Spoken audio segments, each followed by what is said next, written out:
All right, it is 6:30. This is June 11th, and this is the Village Council work session. Report? Yep, they're going.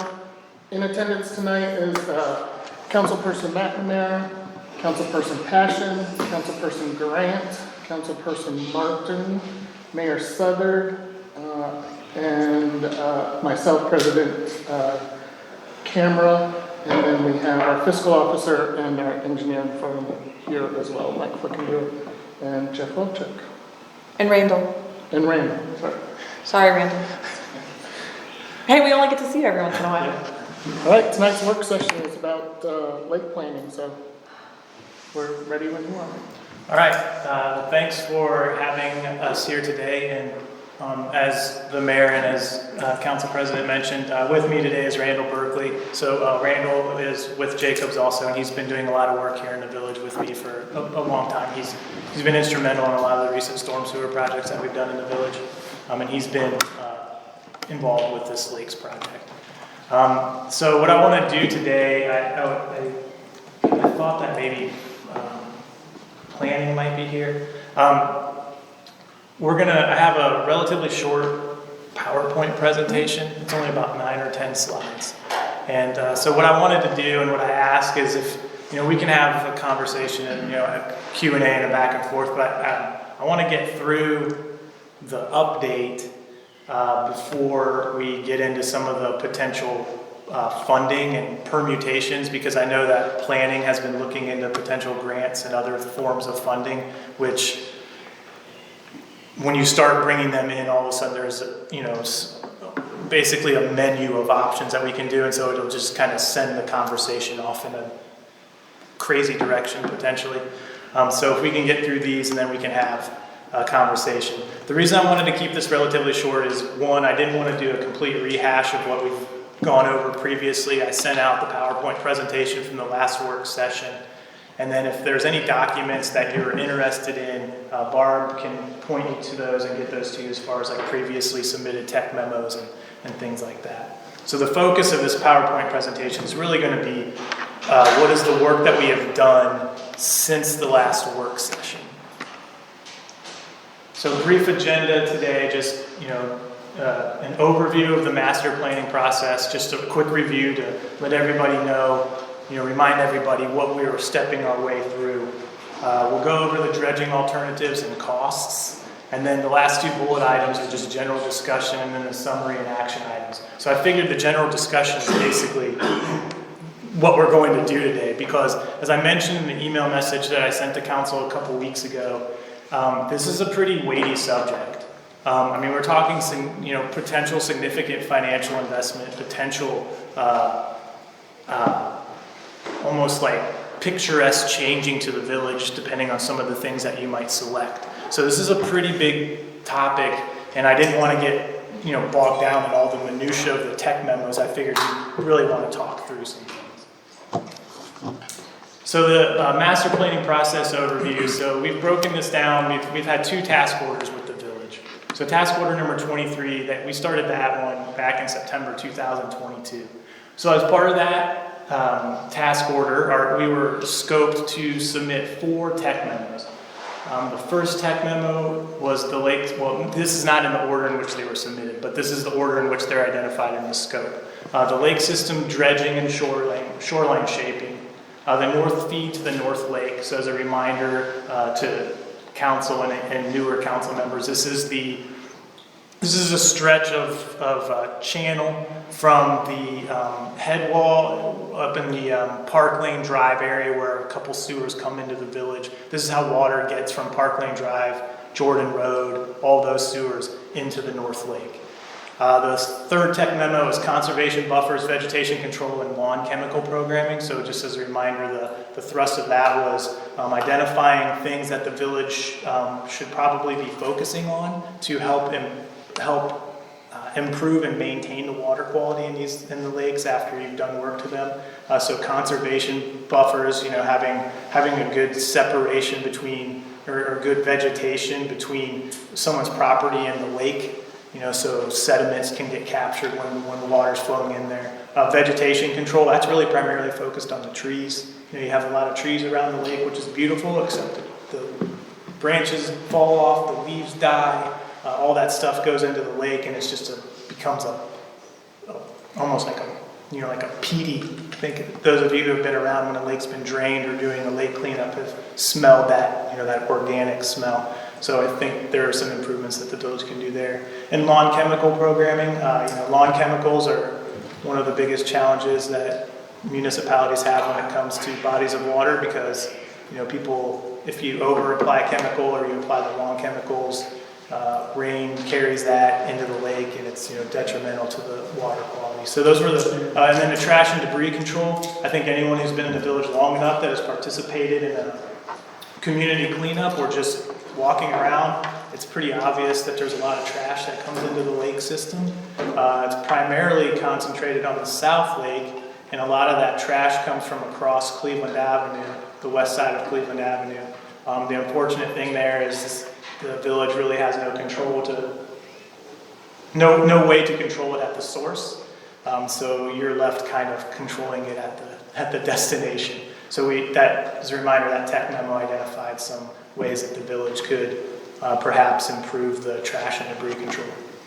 So I mentioned the previous work session. We presented a summary of all this information to council on September 27th, 2023, and that's the PDF of the PowerPoint presentation that I sent to council a couple weeks ago.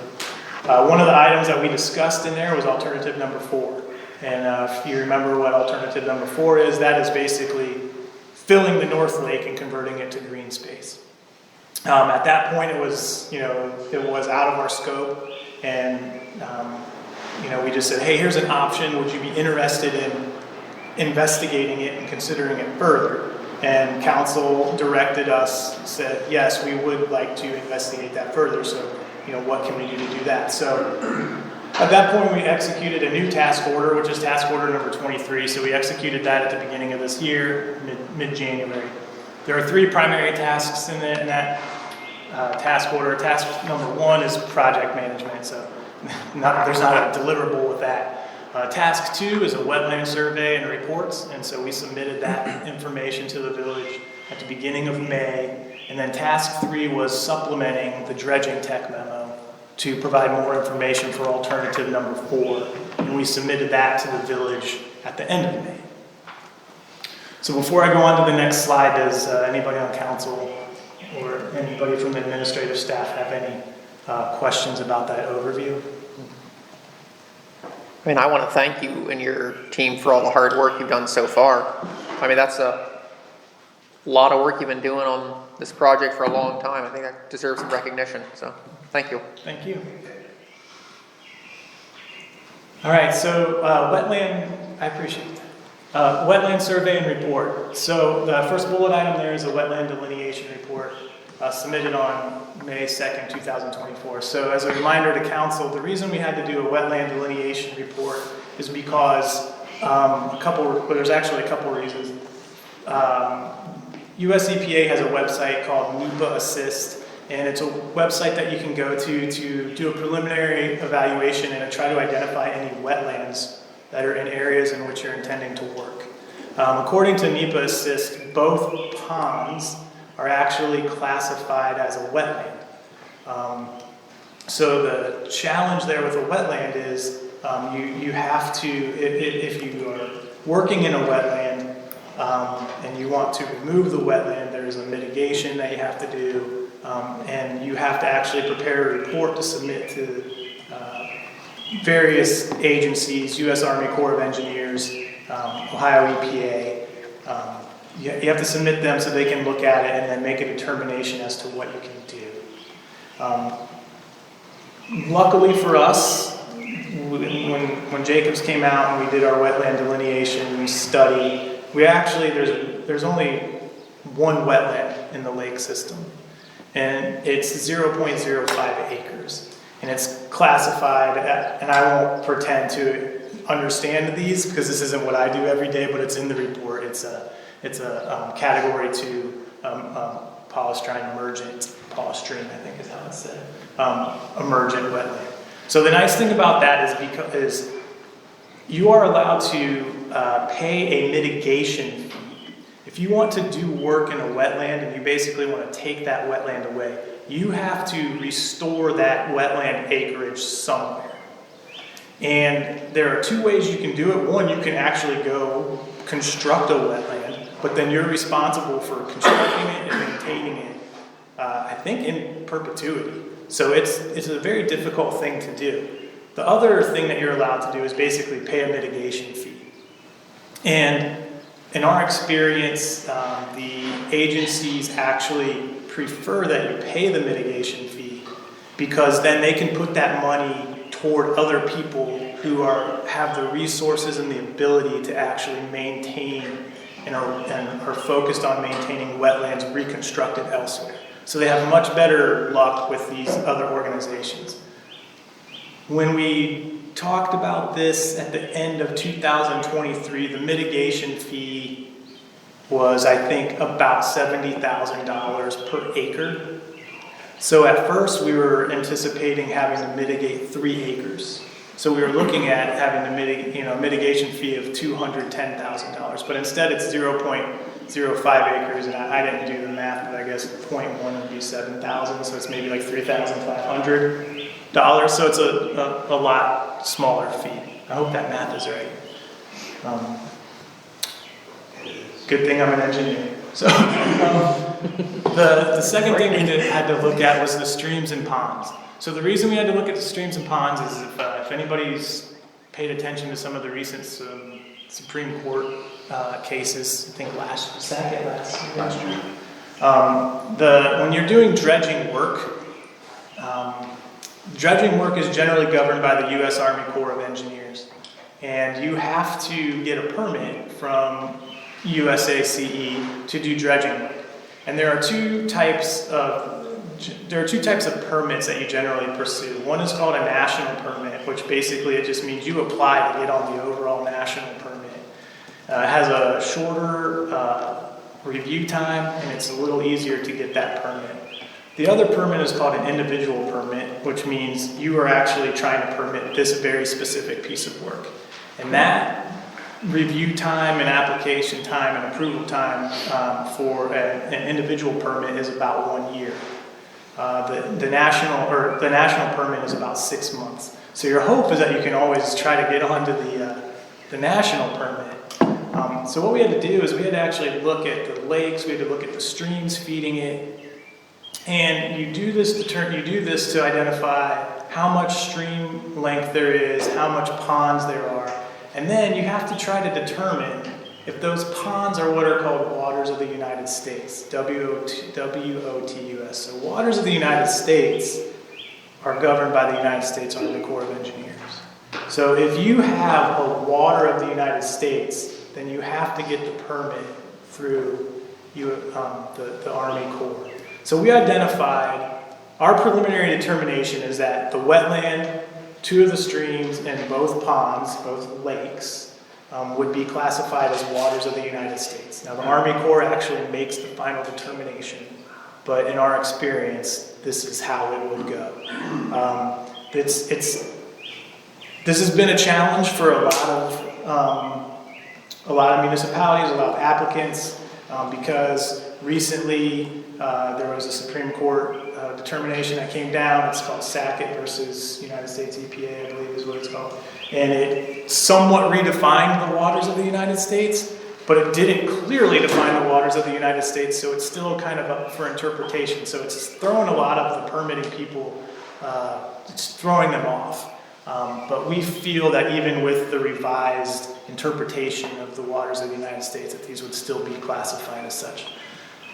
So the permit type that we would have to get for this project will be determined by the final scope of work. So what that means really is if we are doing only dredging work, like we go into one pond, both ponds, and we're only doing dredging, that's generally considered a maintenance activity, and it generally requires just a national permit. If we're doing anything that would be considered placing fill, so for example, if we were to fill the North Lake, that's placing fill in a water of the United States, and then that would require a national permit. So at this point, we can't tell you exactly which permit we'd have to pursue. Depends on which project the village intends to undertake. Any questions on that one? Do we know what those permits cost? We do, but I do not know it off the top of my head. Okay.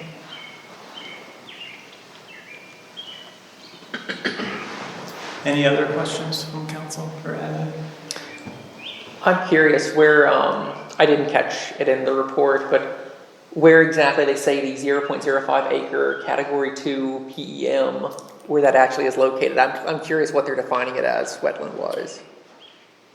I think it might be the southeast corner of the North Lake. Okay. If you want, I can jump out and open it up and show you. Should Or do I that can after show all you. Yeah, this. we can do that after. Okay, no, yeah, I have the TM, so I can pull it up. Okay.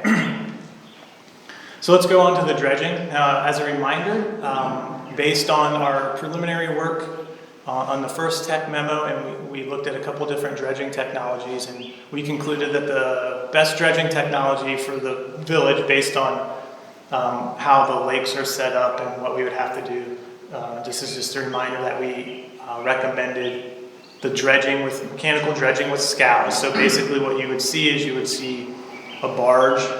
Well, let me show you. You would see a barge out in the middle of the lake, and it would have an excavator on it, and it would just be doing the dredging, and it would put the dredge material, into another barge that gets pushed over, and then it gets offloaded at the banks, and then potentially hauled off site. So again, the reason we recommended this technology is there's really no vacant land. There's no land around the lakes at all to take dredged material and just dump it and let it dry. So we have to have a way to get it off site quickly. Limited work hours. This isn't a 24/7 community. If we were just out in the middle of nowhere, we could be doing things all day long, but obviously we want to work normal business hours. And then the other technology, it's actually pretty expensive to bring it out on site and set it up. So there just wouldn't be the efficiency. You just couldn't drive the price down enough to make it worthwhile because there's just not enough dredging work for it. So this is why we recommended the mechanical dredging. And if you want to be reminded about what the other technology was, you can go to that previous tech memo, and it has a picture of what we recommended. I touched on this briefly, but just as a quick reminder, the conceptual layout, what we had discussed was basically we would be setting up on the east side of the dam. We would have to build a little haul road to get trucks in and out. We have Jersey barrier walls to protect, workers and residents. We'd be putting out a crane mat to try to minimize the damage to just to the ground.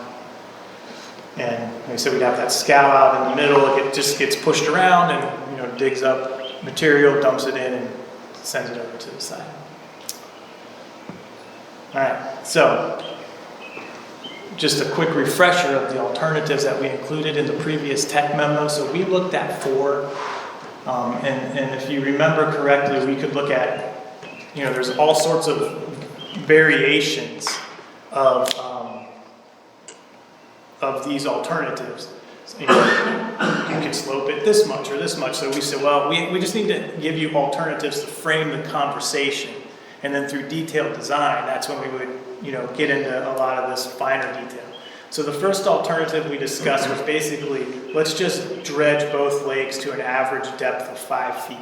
So when we were finished, it wouldn't necessarily be 5 feet everywhere. We would look at some variations because you want some varying depths because it helps with aquatic life and things like that. But we just said, okay, what if we just went to the edges and just dug a bowl, basically?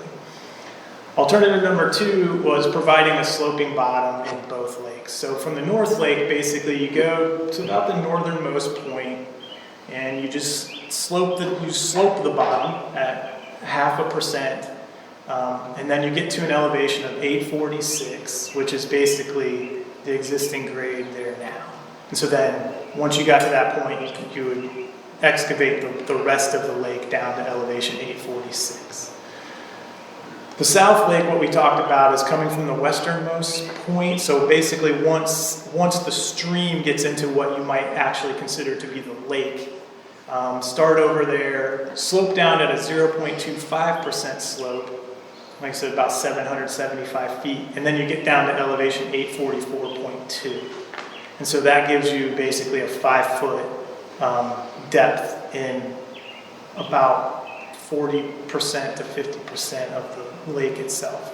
And if you recall, the reason we focused on that was because we said, well, let's try to give the most depth in the publicly accessible portion of the lake. So that's where the path is, that's where the people walk across the dam, that's where you have the path along Minerva Lake Road. The path goes over the dam and then kind of winds. And so we said, okay, let's focus on the publicly accessible parts.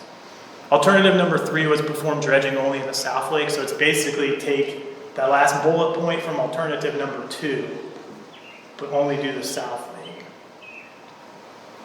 And then alternative number 4, which was the one that we said, hey, would you be interested in considering this, is convert the North Lake to green space. And so if you recall, this was the graphic that we put up there as just like, this is potentially what it could look like. Like this is a concept, this isn't, we're not saying if you did it, this is exactly how you would do it, you put the stream right there. It was just like, hey, here's an idea that if you actually filled in North Lake and had green space, here's what it could potentially look like. All right, so this was the main focus of task order 31. In addition to the wetland work, it was putting some more detail to this and putting some price to this. So before I get into sort of the constructability details of this, does anybody have any questions about this concept? I don't have any questions, but I think it brings some context to why, and I was only present at the meeting, I wasn't a member of council at the time, but one of the challenging parts about having the South Lake and dredging it is how you dispose of the material. And I just think it's important because you have to take it off, and I'm not an engineer, but it was like you have to dry the material before you can haul it somewhere. And then additionally, on top of that, the dredge material costs anywhere from $15 per ton to like crazy amounts of money, which you'd think that people would just take it because, I don't know. It's the problem is it's not good dirt. okay. But I mean, I think that because this is why why Yes. it was discussed was, hey, let's take a look at this, because then we wouldn't perhaps not have to deal with the Exactly. material as much, and it might be a cost-saving factor to consider. Exactly. We thought if there were a way to minimize the amount of material that had to be hauled out of the village, the hope was that this would be a less expensive option. Now, correct me if I'm wrong, but I think I recall in the soil surveys that there were some like substances that kind of limited where we could dump things. Or am I imagining that? I know that was a little bit ago, but I remembered being part of that last time we did the soil samples, and there were a few nasty bits in there. It's not so much that it's not really nasty, and it's clean. Like it's not hazardous. Yeah. It's all that. But it's wet, and like it doesn't really have a beneficial use. So the cheapest place that we found was a company that actually is covering one of the old landfills in central Ohio. It's like, I think it's on the more like the east side of the city. It's an old landfill.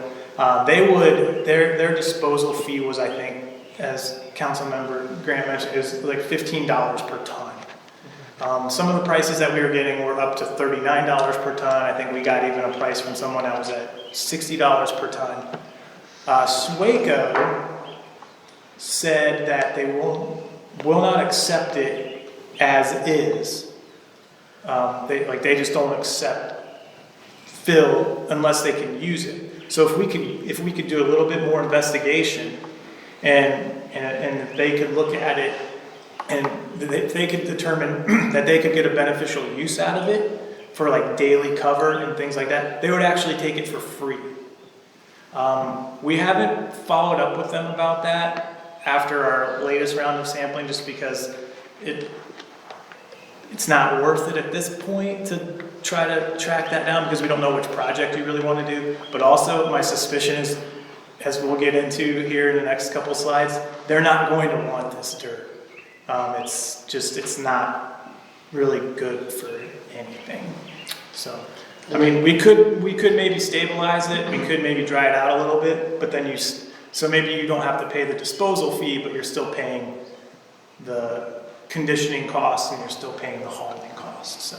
Right, that's what I was gonna say, that's just for us to dump it on their property, we still have to pay to truck it to Exactly. wherever it is on top of that. Correct. I just thought that was an important context. Yeah, that is why it came up, because with the first three prices, Randall and I were talking, we're like, I don't know if the village can afford any of these three. So maybe we can find something, and came up with this, so.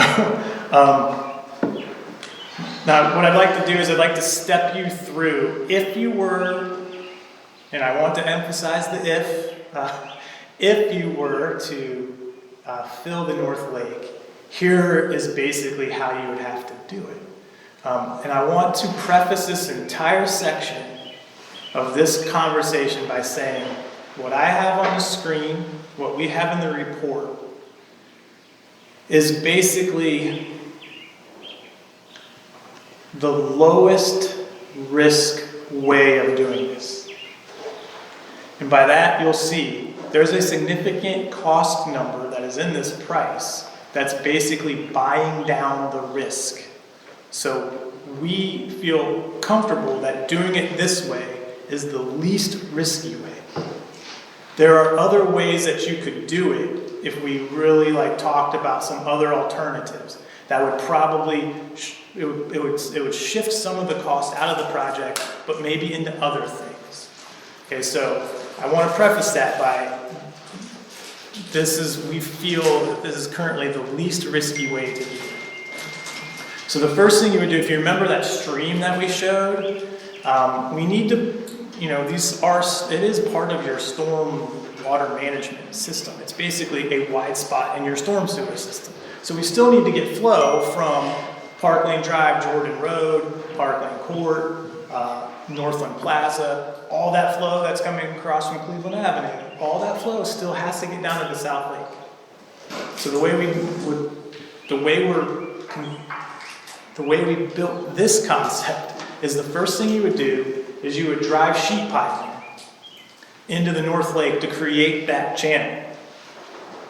So you drive the sheeting, you create that waterway. Then you actually dredge out that channel and you just throw the dredged material over the sides. Basically you just dump it into the North Lake. So what you're doing is now you're creating a channel so that all that water that we talked about, that we've all been fighting for the 2021 storm sewer project, the 2023 storm sewer project that we've spent $700,000 plus or minus fixing, now we have to get it, we still have to take care of it. So the first thing we would do is we would build this waterway. Then we would also make sure that we clean that culvert that's under Minerva Lake Road. There's only a single barrel culvert. I think it's a 48-inch diameter culvert. We would make sure that it's as clean as can be. That way it has its maximum capacity to carry all the flow. Because what we've done is now that we're starting to fill this lake, we're taking away the buffer. So all of that water that can't get out of the system, it backs up from the dam and backs up through. So we're starting to take away capacity by filling in this dam. So we need to make sure that water can get out of the lake. Okay, so then after we get all that ready, we would transfer dredged material from the South Lake to the North Lake. So the way we would do that is we would mechanically dredge it. So go back to the picture that we showed with the scow, and then we would pump it. So it would just be pumped right across Minerva Lake Road. Minerva Lake Road is going to be shut down, so you would pump it across Minerva Lake Road. While you're pumping it, you have to inject some polymer, and that promotes the settling. So basically, you're bringing the solids, you're trying to kind of flock the solids together, so that when it gets discharged into the North Lake, the solids are pulled together more, and they'll start to settle, and then the water will go to the top. So you do all that, okay? So then while you're doing that, you're taking the separated water, right? So now we're starting to, I mean, I think we've probably all done like dirt in a cup and stuff. So that's basically what we have, is a big version of dirt in a cup. Now that water's on top. So we're gonna take that water from the North Lake, pump it back to the South Lake, because we want the water to be in the South Lake, we want the solids to be in the North Lake. So after we do all the dredging, then we're just gonna stop. Length of stop to be determined. Generally, probably a couple weeks, could be a few weeks. The reason you want to do that is because now you're letting things settle more, right? So now you're letting gravity do the work for you. After that settling period, then we go back and we take all the water that's left in the North Lake and we pump it. Anything that's left in the North Lake, we pump it to the South Lake. So now we have all the water over here in the South Lake. We have all solids over here in the North Lake. But it's not done because this material is not very good material. This dredged material is very silty. It's very elastic, meaning it just doesn't want to set. So you can't really do a whole lot with it without doing some conditioning. So we need to solidify that dredged material. So we have to probably disc in like a farmer would disc something into the ground. It's a mixture of fly ash and Portland cement. So it's basically like, think of taking a wetter material and mixing in a sandier material into it to help absorb some of the water, and it solidifies. It's kind of like baking. If you need to firm up something, that's what we would do there. Then you'd place topsoil, and then you would seed the site. So, before I get into the opinions of probable construction cost, does anybody have any questions about the concept, the steps? These are very, we tried to generalize the steps. But basically, this is what you would have to do. What's the long-term maintenance of this? That's a great question. The long-term maintenance of If this it idea. is up, because I assume part of the problem is maintenance, maybe that should have happened, hasn't, and now it's gotten really expensive. And so we're trying to find something different. And if this is what we choose, what's the long-term maintenance of this? The long-term maintenance is in the future. You would still have to dredge the South Lake, Sure. but then the North Lake is just a green space. So your maintenance is cutting grass. It has water running through it. It has a stream It has a stream. that you'd have to maintain. Just keep it clean. Basically, that's something that maintenance staff can just go out and clean trash, brudge it, clean out some of the brush. Every so often, probably maybe a little bit more maintenance, but it wouldn't be a full-scale dredging activity. It would be something that maintenance staff can do from a Gator 6x. It won't require any special tools or anything. Okay. And this is becoming a bigger thing. City of Dublin just implemented a stormwater management program to do things like this, to keep their waterways clean. So that's something that we could actually just, the guy who was in charge of it, he presented at the conference that Randall and I presented at. He used to work with us.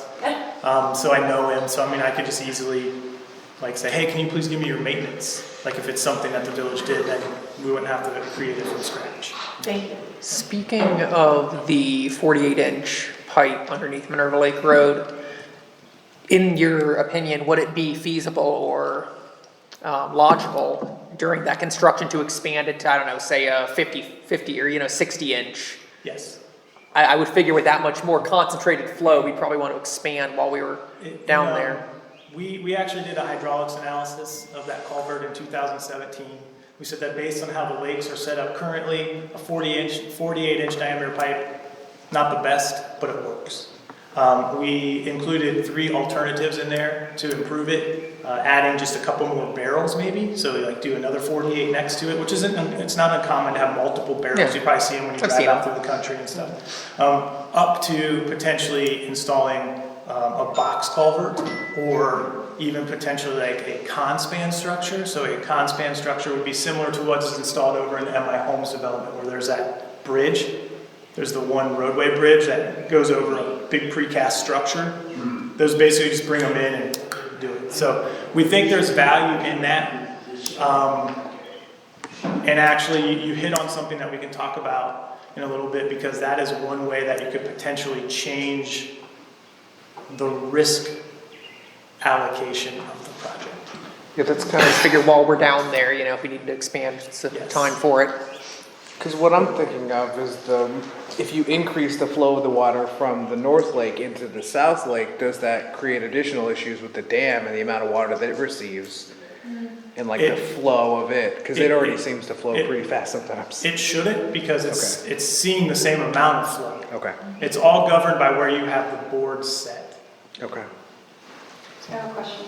So the only thing that I can think of is if you don't have twice as much surface area to dredge, wouldn't the South Lake fill up twice as fast and need to be dredged maintenance-wise?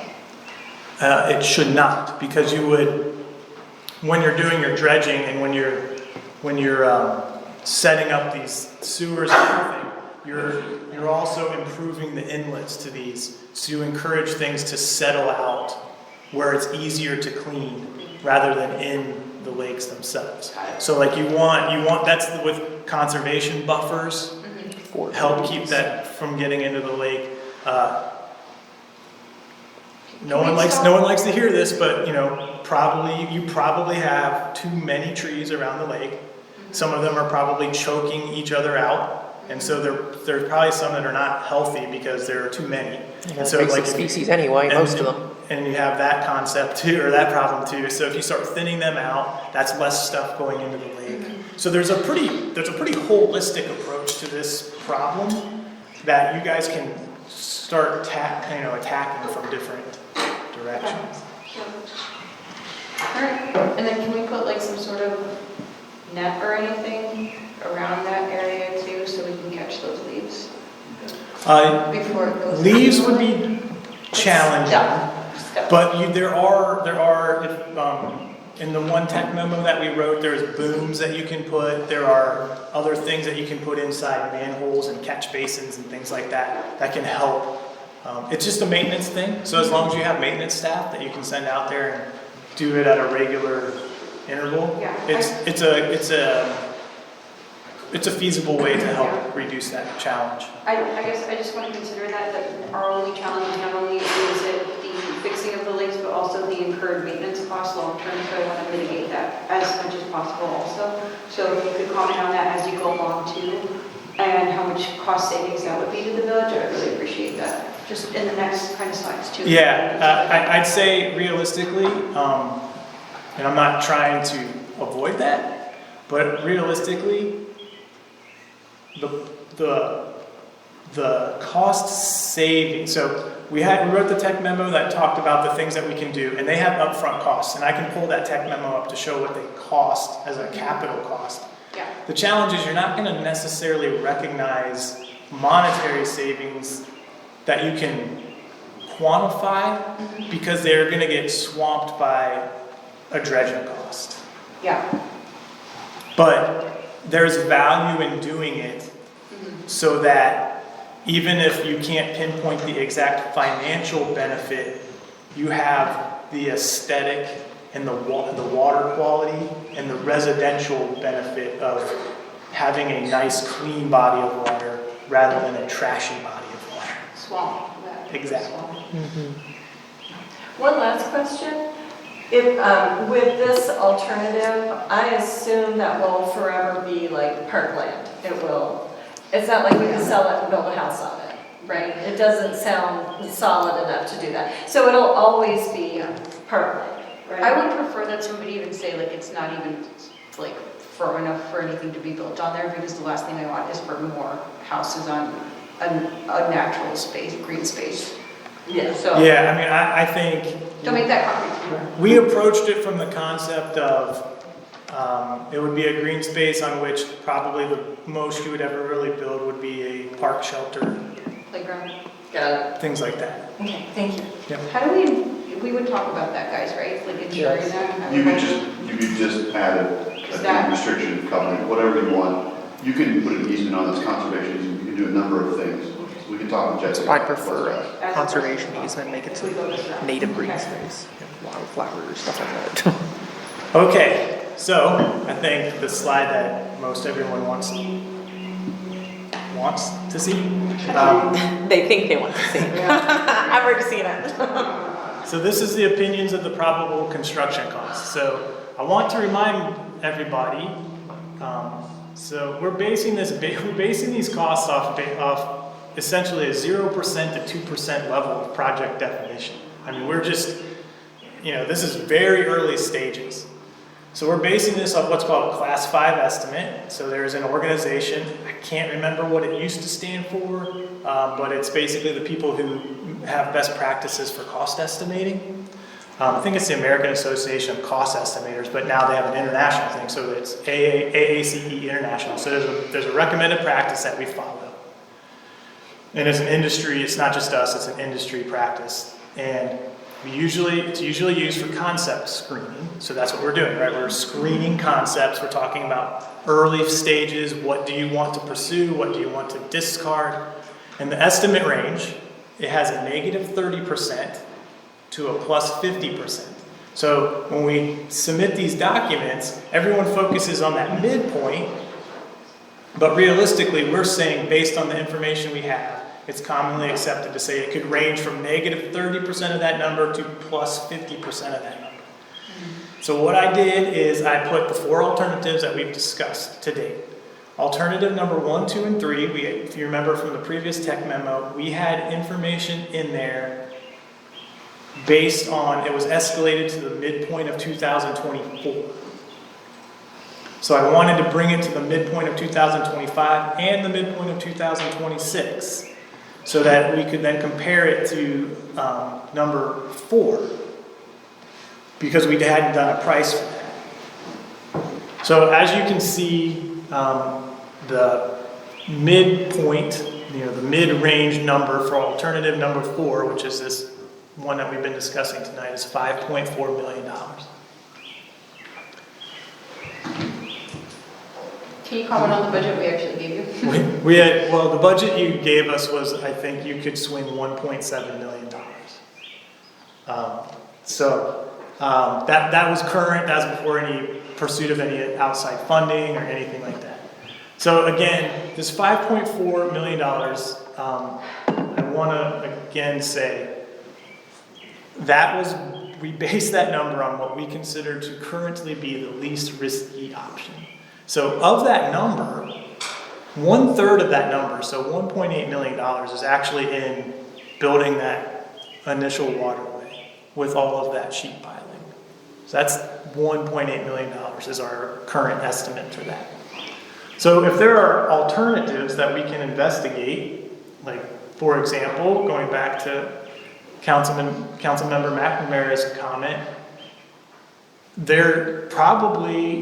we think that there's value in maybe taking out Minerva Lake Road, putting in some form of larger passage, whether it be additional barrels, a bigger barrel, a box culvert. We do that minimizes how, the bottleneck.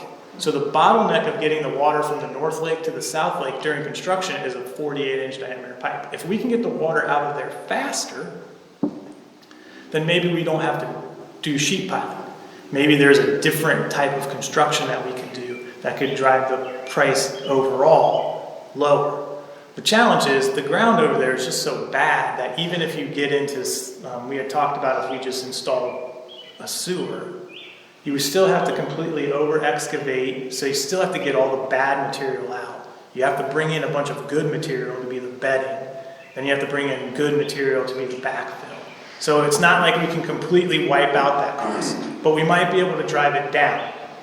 So, you know, the trick though is if you look at the middle column for both of those, I feel confident in saying, yes, we can probably drive that price down, but you know, it's not, I can't magically find $2.9 million in savings in that number most likely. So no matter what we do, I feel like best case, it's probably competitive with alternative number one. Maybe we could drive it to be a little less than alternative number one, but without some significant effort, I don't think we can make it to be down at the same price as alternative number two or alternative number three.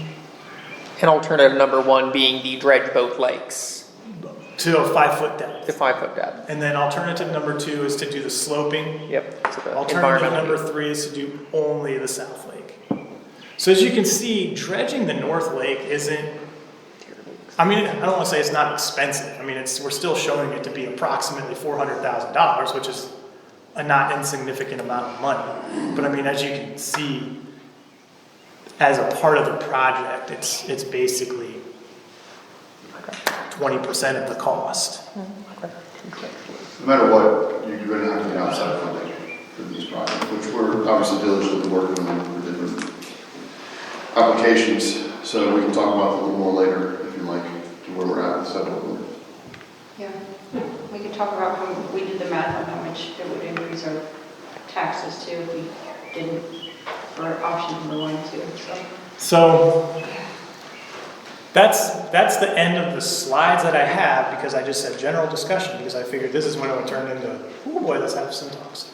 But I want to point out a couple things to help frame this conversation. A couple council members have brought it up. If you dredge both lakes, well, let me step back. The commonly accepted lifespan of an urban stormwater pond is 20 years. By that, they mean you should realistically be anticipating dredging an urban stormwater pond every 20 years. These have been not done, they haven't been done in probably 25, 30 years, I think, plus or minus. So, if you dredge both lakes, or you dredge one lake, let's just say you retain both lakes in some form. That's a cost that you should anticipate incurring every 20 years. If you were to fill in the North Lake, in 20 years, you should anticipate incurring the cost to dredge the South Lake. Theoretically, your cost to dredge the North Lake is now gone. You never have to spend it again. You have additional maintenance, like Councilmember Cost brought up. You have to pay maintenance staff to cut the grass and stuff like that. But I mean, compared to a dredging project, that cost is pretty small. So those are a couple of the things to think about. Some other items to think about is the village, and this is what I mentioned earlier about the various permutations. We can go in a whole bunch of different ways, especially with the planning director here, as he mentioned, some of the funding that's being pursued. The village has a stated plan of improving the mobility throughout the village. And we've been discussing how to connect the northern part of the village to the central part of the village. One of the ideas that has been considered, I believe, is just like a shared use path that basically comes from the Park Lane Drive, Park Lane Court U, basically across the street from Councilmember Cross's house on the diagonal, comes down and could potentially run along one side of the North Lake. Well, to get from there to Minerva Lake Road with a shared use path, you have to cross a body of water somewhere. There is a little inlet on the west side of the North Lake that juts in towards North Bay Court. It's not huge, but it's a body of water that has to be crossed in some way. So, you know, for frame of reference, when we submitted the tech memo to potentially replace the bridges on the golf cart path, a 30-foot plus or minus pre-engineered bridge that you would just bring in and set like you would see on a typical bike path or shared use path is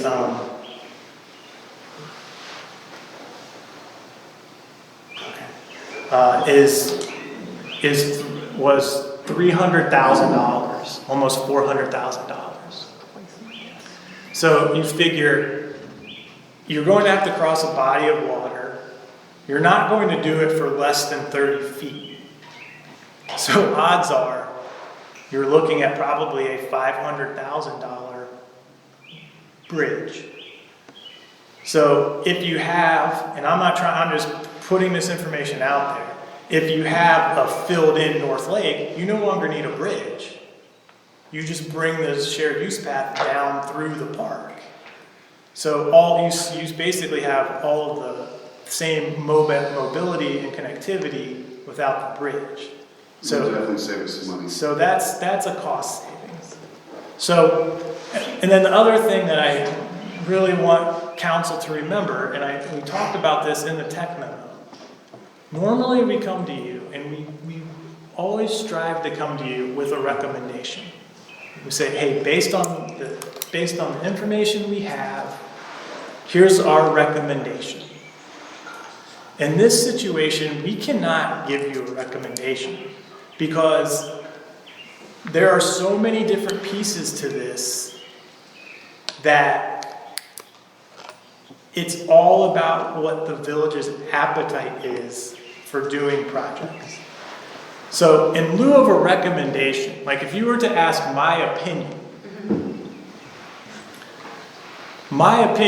is the project that would benefit the most people in the village would be dredge the South Lake, fill the North Lake, make channel improvements, have a shared use path, go with that. You've added green space, you've improved the mobility, you've reduced some relatively expensive cost in the future. I would also basically take out Minerva Lake Road and put in a con-span structure or a large box culvert to improve that. It'll just make the water quality better. The water will flow better between the lakes. It'll get to the dam better. You know, so that's like the pie in the sky. Like if you were to ask me what benefits the most people, that's it. If you were to then ask me, in my opinion, what is the least amount of money that you could probably get by with, I would say maybe you let the South Lake go a little bit, dredge the North Lake, and honestly, I would look at property on East Shore Court to buy, and I would tear down a house and I would put the path through there. Well, that's. All right, I have a question. So those are my opinions of, Yeah. that's the range. Okay, so Or look for a different route for the path.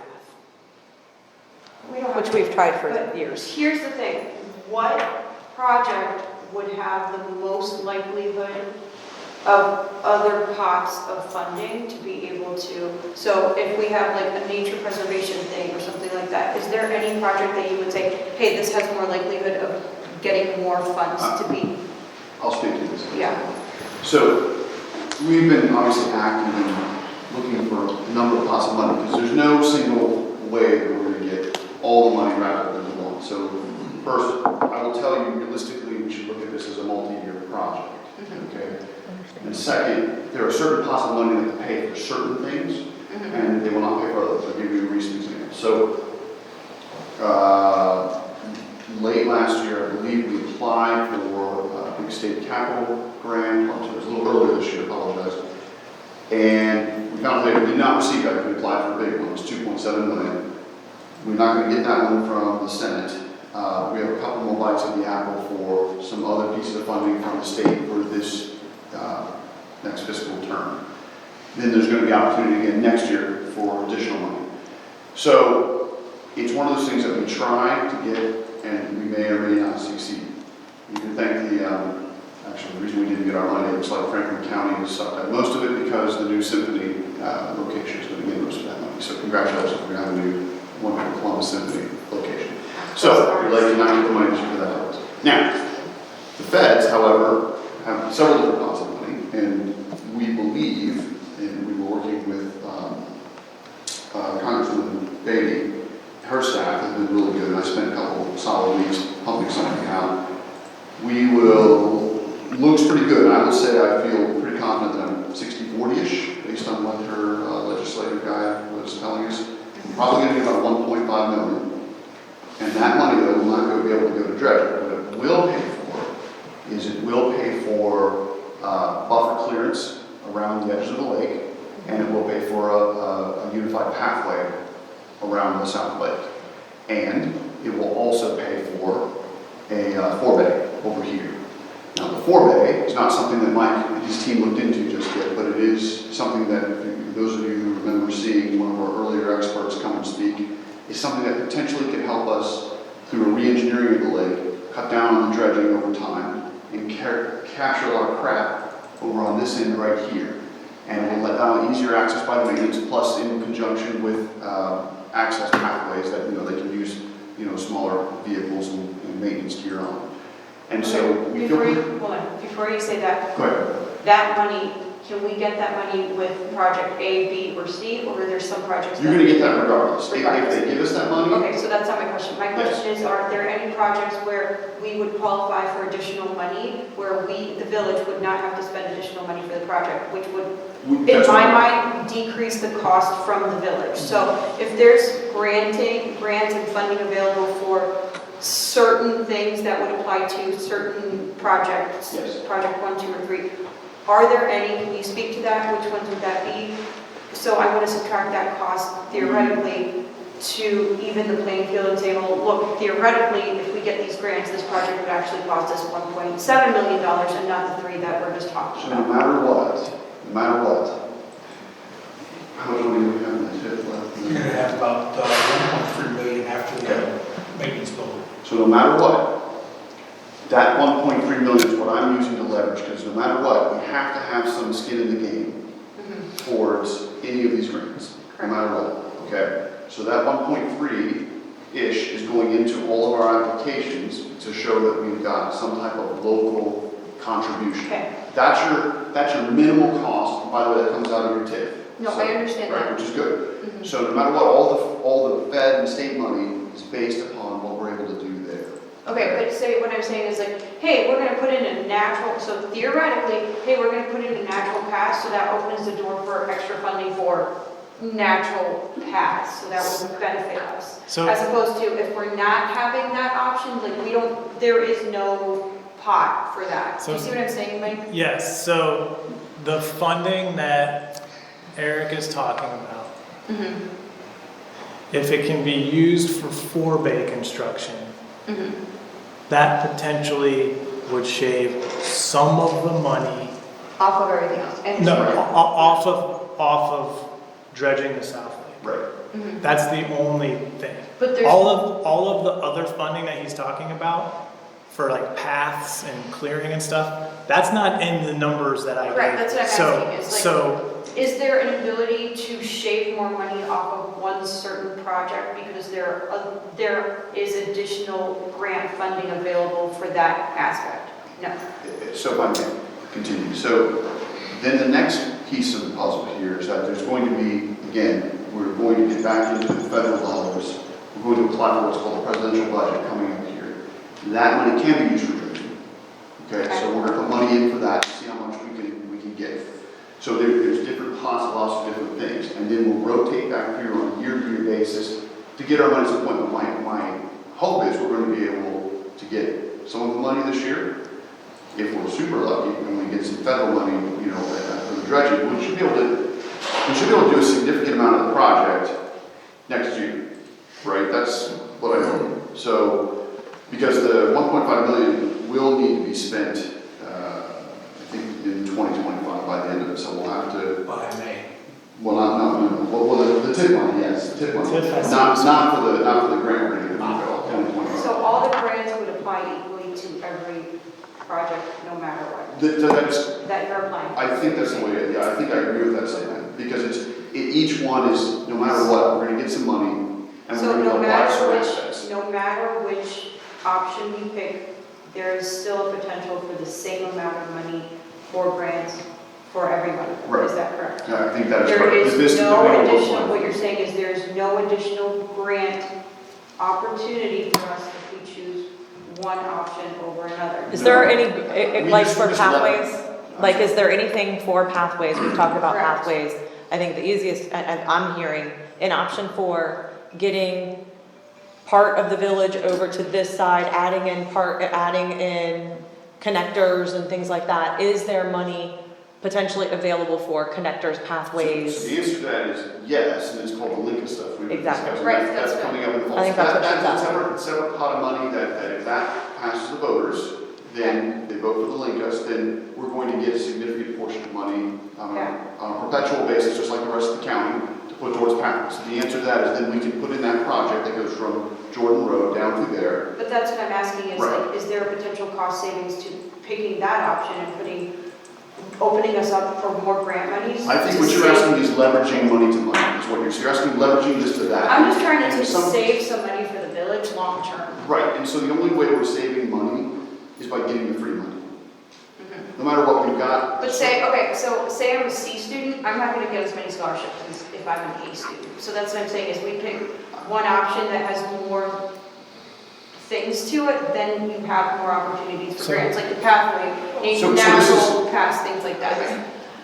I think what's happening here is with the money that Eric is talking about becoming available, this project is gonna end up being maybe 2 or 3 years long. Correct. And there's some other phases to this project or pieces that Mike has not taken into account. That will be covered with some of the grant dollars.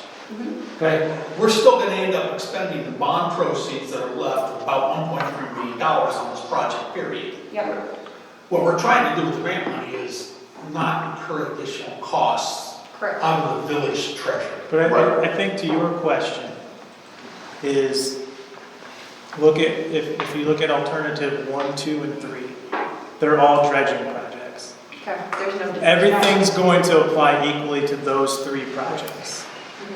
Now, if there is some fund out there that I'm not aware of that we can track down that is willing to contribute money to people to create green space, then that would apply to number 4 only. So I think that's where you were going. That's where I'm going with this. And Yeah. so all these other, so I think the first potential pot of money applies equally to project 1, 2, and 3. But is there potential for additional funds if we choose something else in phase 2, if we choose that? Can you give me what you? So what I'm saying is like, There's okay, not- so we fill it in, that sucks. But, okay, we save on dredging and say, okay, finally we can get a path. Can we get somebody, some sort of funding to pay for that path? So we Yes. don't have to take, so we can take The it out of answer is our yes. budget and then save money for everybody? The answer is yes. Okay. But these things will come up in a dynamic fashion, so it's, part of my issue with this line of questioning is that there's a clear path for what we apply for, but some of these things we don't know until we get down the road a little bit. And Okay. part of that is, yeah, I understand where you're coming from, you kind of want to make some decisions based on Yeah, I what wanna you make could get, long-term I think what I'm going to tell you is that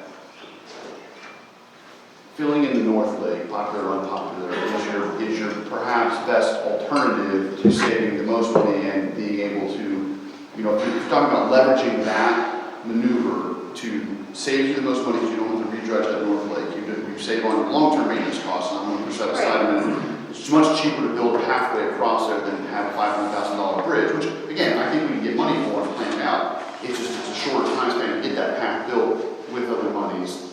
Well, in yeah, that here example. it is. Oh, I get that, but it just, I guess what I'm saying is like, if we're gonna do this, it's gonna suck for everybody around there, so I would like to make it nice, so it's There's, not, yes. That's all we should choose to do. you know what I mean? But there's, I think, like I was saying, short of identifying some program that essentially funds the creation of green space, the cost that I've discussed, they're not Yeah. gonna change. It's everything that you wanna do to make that better. That's where you're going to try to get additional funding, like if the levy passes and things like that, so. I was thinking some of the pathways, and tell me if I'm wrong, that could be some of that conservation buffer and some of that vegetation control that Yes. that would save us money in the effect that it's preventing the Right. problems of accumulating Yes, again. correct. Yeah. So you're kind of, it's Runoff too. getting free money to save money down the road. But, And that's- but again, to Councilmember Goss's point, that's not changing these numbers. Correct, That's yeah. changing a number in the future. Yes. But the potential for better improvements is there at a lower cost. Yes? Maybe. But if we get our money, yes. The The- potential, yes? is there. The So there is challenge, more potential for improving that at a lower cost. If, I guess that the yes to your answer is always potential. Because again, I'm having trouble with this particular dynamism down the road. So my particular goal is to issue as much money as we can over the course of phases, right? And it's what money's available, what we're allowed to do with the money that dictates how we take the money, right? And so the first step is we apply for what we can get, we've been guided by our federal representative, and we will hopefully get that money because that will be an improvement and we can work with a larger project. The next phase is to apply for whether between the feds and the state in the next year, hopefully get money for dredging, right? I think our odds are decent on the federal level to get that in the presidential budget. and the trick there is what are the strings that are attached to it? And how quickly does it have to be spent? So, I mean, if the money has a relatively long spending horizon and you can pool things together, that is beneficial. If it has a short spending horizon, then you have to look at things like your overall construction cost may actually be more because you're mobilizing twice. So those are just things that when you're getting the when Eric is getting the planning information, those are just the details that, you know, they have to tell us, because, you know, if that's how you fashion a project. So if they're like, well, you get this first batch of money and then you have to spend it by the end of 2025, for example. Okay, we could look at doing some four-base stuff, but, you know, then are you potentially paying to mobilize somebody again at roughly a $300,000 cost? You know, so those are just those little details and the nuances of multiple buckets of money having to come together. So, in these options, I know we're talking about closing the road down. Is the length of the road being closed down different for any of the options, or is it about the same time period?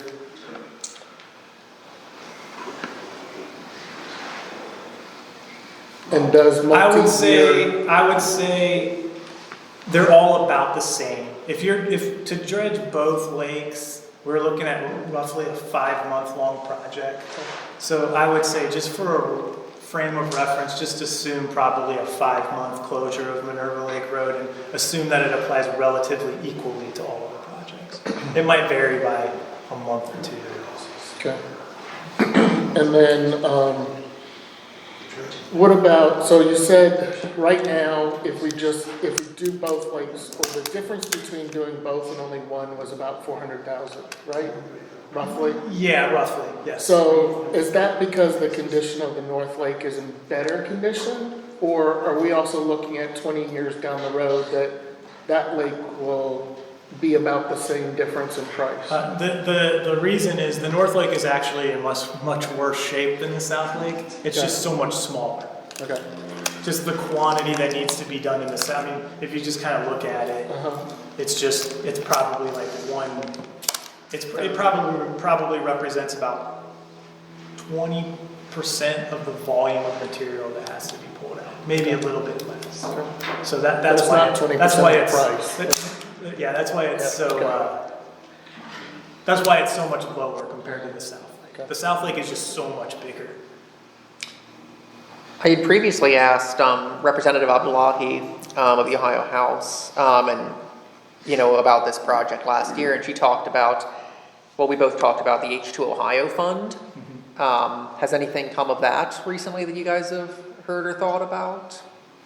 No, I haven't applied for anything of that. Okay. Yeah, she mentioned that. I had asked her about it because I love the H2 Ohio Fund. That's another soapbox story, but she said that could be something she could explore as well. I just didn't know if you guys had heard anything back. I know it's a very good program. I think one of our clients just got $5 million to contribute to the wastewater treatment plant expansion. Yeah. There's also one that just hit my inbox today that I thought could apply, but I don't think it would. I was going to pass it along to one of our permitting people to see if they thought it would apply. Well, what I love It's about like it, a low interest loan through Ohio EPA. what I love about it is the holistic and naturalistic focus that it has, so that we could, get money to potentially dredge and, do some actually environmentally friendly shoreline, work as well. So While you're there. exactly, while we're there, let's plant the right native way. stuff. Yes. Exactly. So yeah, that's something that I definitely hope we hear from in the next Ohio General Assembly. If they aren't able to knock it out this time, I'd love to hope anyway. Because the last thing I think anyone really wants to do is fundamentally alter the character of the community to this extent if we can at all avoid it. So if I were to summarize what you said about the best option, in your opinion, our money goes longer with option 4, even though it's a little more expensive, to accomplish some of the long-range goals or ideas that we have. And down the road, further maintenance would be less expensive for us. So we're looking ahead to the future and what that would cost. It appears to me, I haven't run a detailed analysis, but it appears to me that alternative number 4 has the most direct, or has a direct benefit to the most people. That might be a hard sell to some people who value the aesthetics of it. So that's the decision point. Exactly. No, exactly. And that is not a topic to be that is not to be treated lightly. Absolutely. And that's why I'm saying to the most people, if you look at it from the most people, because think about how you could. The way I think about that is think about how you could program that green space. It's another place where it's another green space that you can have a park shelter. It's a place where you could have,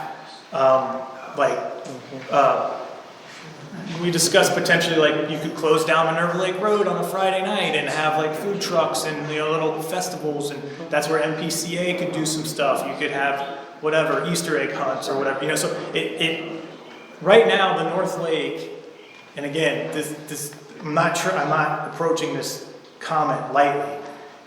Really, the North Lake, if it were improved, the most direct benefit is to about 5 or 6 people, 5 or 6 parcels, right? It's not really good for recreational use. It's not like people go out there on a paddle boat or a kayak or anything like that. I mean, maybe we could improve it so that people could. But going back to Councilmember McNamara's point, that's not something that I can just put a dollar figure to, right? And people feel very passionate. I mean, we talked about this when the second time. This is the third time we've looked at try to do a lakes project. The second time, I mean, if you remember, there's just we brought one of our experts in, and there are just studies that show humans love water. Yes. I mean, it just improves everybody's mood. It improves your emotional well-being.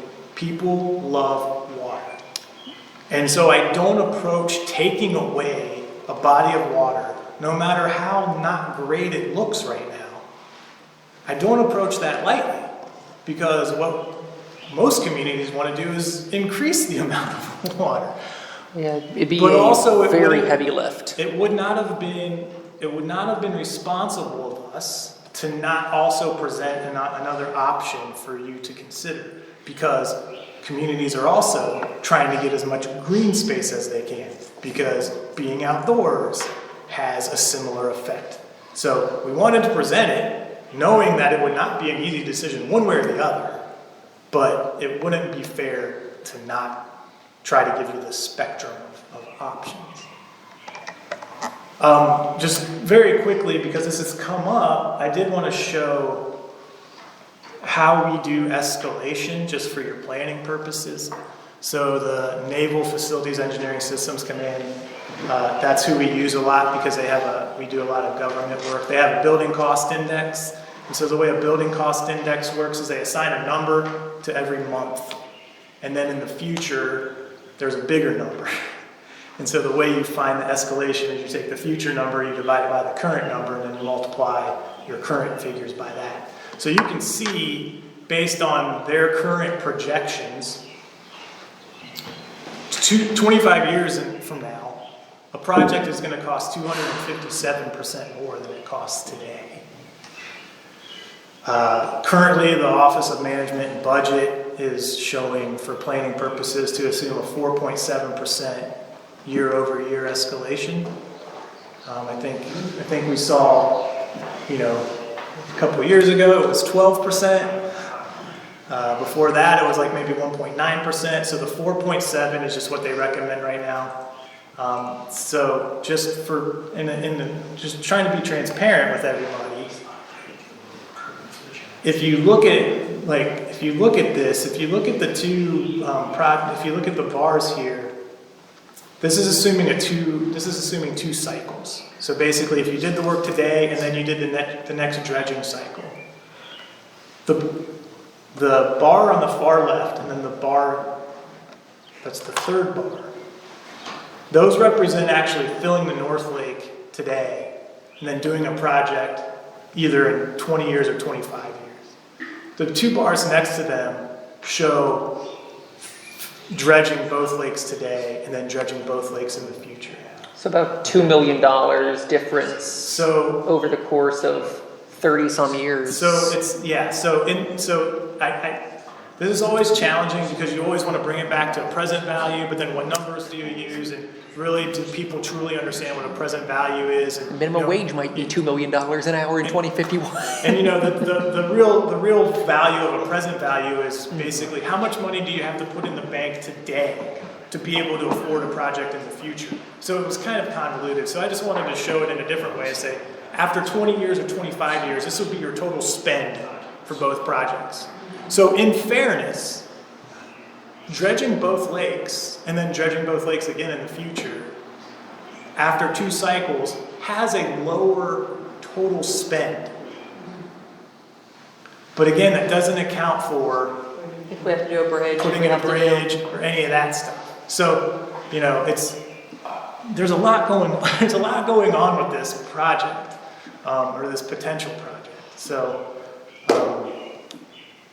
I just wanted to show that to everybody, so that, because originally, when we first brought up this alternative number 4, if you recall, we expected it to be cheaper. Yeah, that was before. We expected it to be cheaper than alternative number 2. And then we said, great, if it's cheaper today, then it's definitely cheaper in the future, and you're coming out ahead. And the main reason for that was the quality of the, And the material is just not good. Like, we thought we would be able to basically just take it, dump it, be good with it. But instead, we're spending about $400,000 to $500,000 to solidify it and settle it and everything. So that's a cost. And then, like I mentioned earlier, we did base this on the least risky approach. So that $1.8 million is buying down the risk. So that's what you're always trying to do in a construction project, is you're buying down your risk. You're trying to minimize the amount of risk. So we based it on what we thought was probably the biggest risk buy. There are probably ways that you can drive that down. So What's that percentage again? that 200 something, 213, 237, of what it would be 25 years down the road?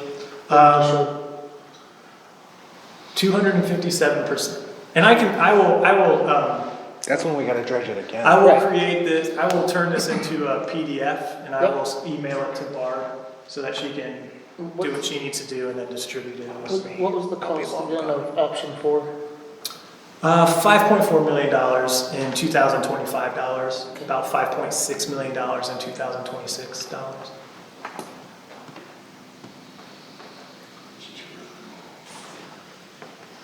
Are we looking at all at bonds or anything we're going to have to pay back in order to do this project at all? You're not looking at it at that time, We are not looking at any new debt. Keep in Okay. mind that the 1.3 million is from bond proceeds that we sold in '21. Yeah, yeah. That is being paid with the payments in lieu of taxes out of the new area. Yeah. And that's, I think that was a 25-year bond issue. How much would it cost villagers if we were just like, okay, let's do it right, let's dredge both lakes, let's do it, and then save up for the next one in 20 years? How much of a tax increase are we looking at per house? I don't know. I'd have to talk with Mike and I'd have to think through that process. Okay? I can't answer that right now. Okay. Can you do some math, Jeff? Because we're talking, what, about 4 million at I'm that just point? curious, but I think I did the math on that and it came out as like, and that was on a $2-3 million, so it was probably more than that, but it came out to probably maybe $2,000 per house per year. And that wasn't taking into account also having a pot of money for 20 years down the line to do it again. So I did the math and it was just a lot in taxes. Yeah, I had a present, as I mentioned, Councilmember McNamara, I had a present value calculation to show basically what's you kind of trick the system, but basically what's the annual deposit you have to make Yeah. so that in year 25 you have X. To pay that, yeah. And I wish I could remember what it was. The number doesn't sound bad when you're thinking of it on an annual basis. Like if you're trying to save, it's all relative, right? But like when you're trying to save up to like another $3 million over 20 years or 25 years. Yeah. That's not a big number on an annual basis. And then when you distribute it, it's not a big number. But when it's a number on top of someone, on top of a number that you're already paying, which, depending on your tax base, I can't remember, like, it's not necessary, it's not a big number in a vacuum, right? But on top of that, But as a percentage of what you're already paying, it could feel like a big number. How many houses do we have? Like 2,000 or something? No, that's citizens. 500. Yeah, that's people. That's about 800. Is it 800? Yeah. You had like, at the 2010 census, I think you had about 515 residential units. Yeah. And now the MI homes added like 250, so you're at about, as Councilmember Cost said, you're close to 800. 750 to 800. And if it was 800, and it's like 4.2 million divided by 800 is 5,250 per resident, or per parcel. Just, that's a big fat number that has no interest in it. Yeah, that's just. But if it's interest, it's $6 grand, $7 grand, But over 30 years.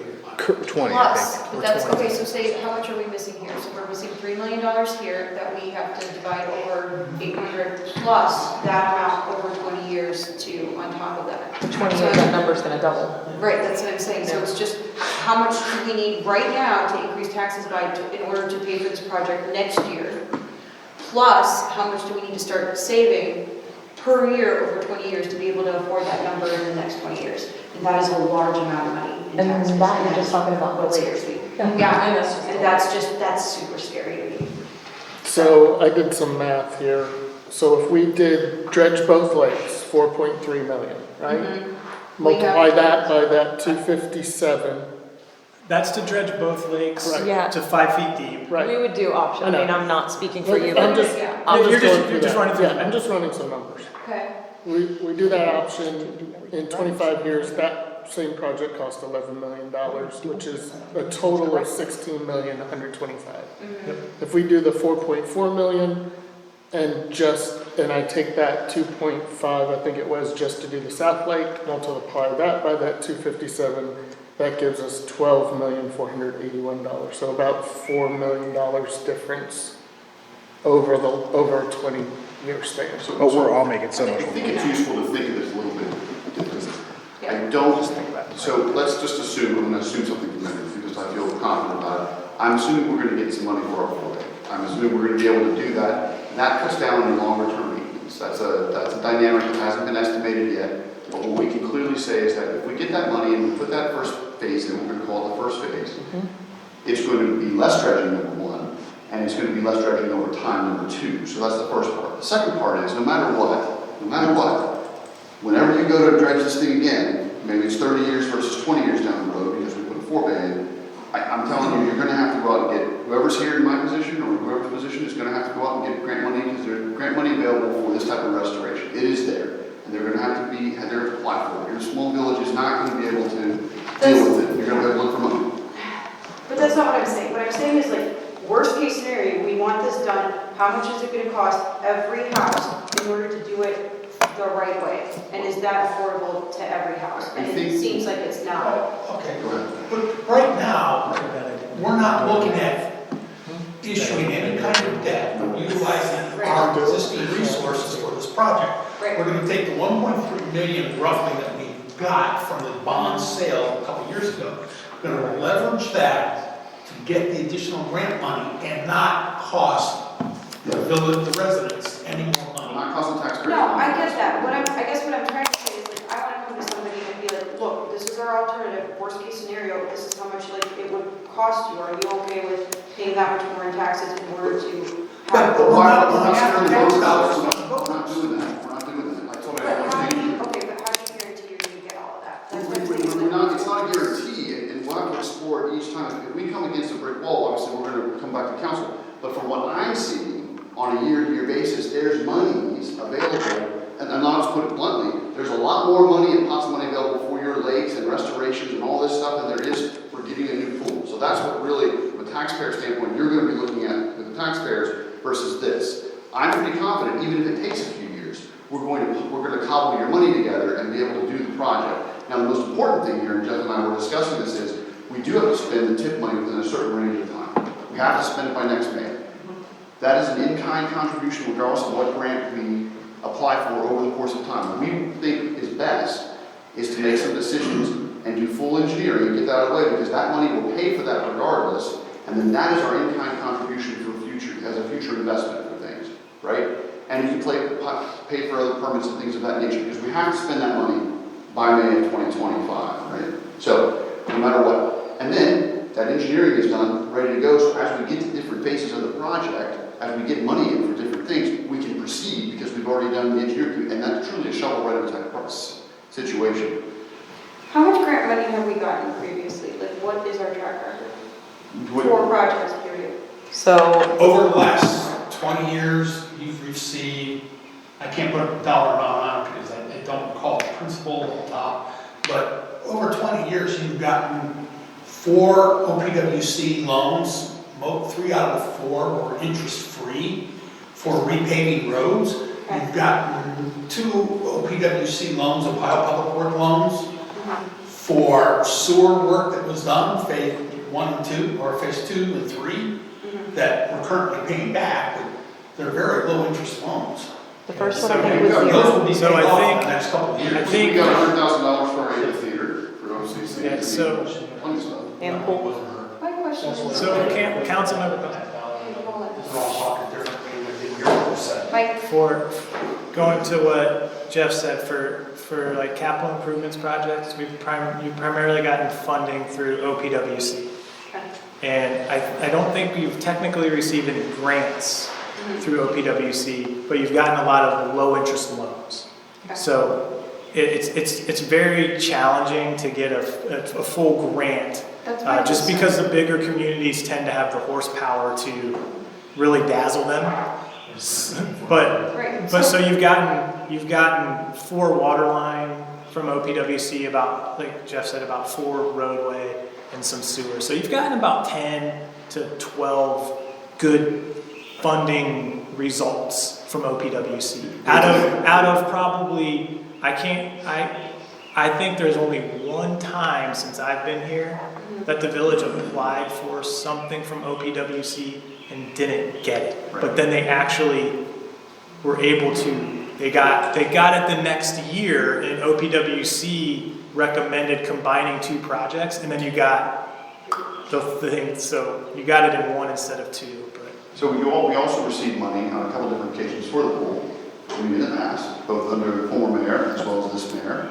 And we received $100,000, and I applied for it for your amphitheater, which is being spent now, and that's a complete reimbursable grant. And I can just tell you from doing it, there's plenty of monies out there for certain things, restoration and this type of stuff, lots of money out there, and it's on a yearly basis for getting it, okay, for application. So we're applying for it now, and we'll see how it goes. But that's your best, quite frankly, again, to save the taxpayers millions of dollars, that's your best bet, is to be patient over time and let us do our Okay, but jobs. then my question is how confident, is there a possibility that we can get the funding that we need in order to dredge both lakes in a timely manner, What's a tiny manner? next 3 years? I'd say pretty good. I'd rate that based on a year-to-year basis. I'd say I'd get that up to 75%. I think. This is probably what somebody doesn't want to hear, but I don't know that we have another option. But I agree That's with the that price. 100%. This is what we have, and there's not anything in between. Well, that's what, Yeah. it's not very clear if we're saying, hey, I'm pretty confident we can get all we need to do everything right.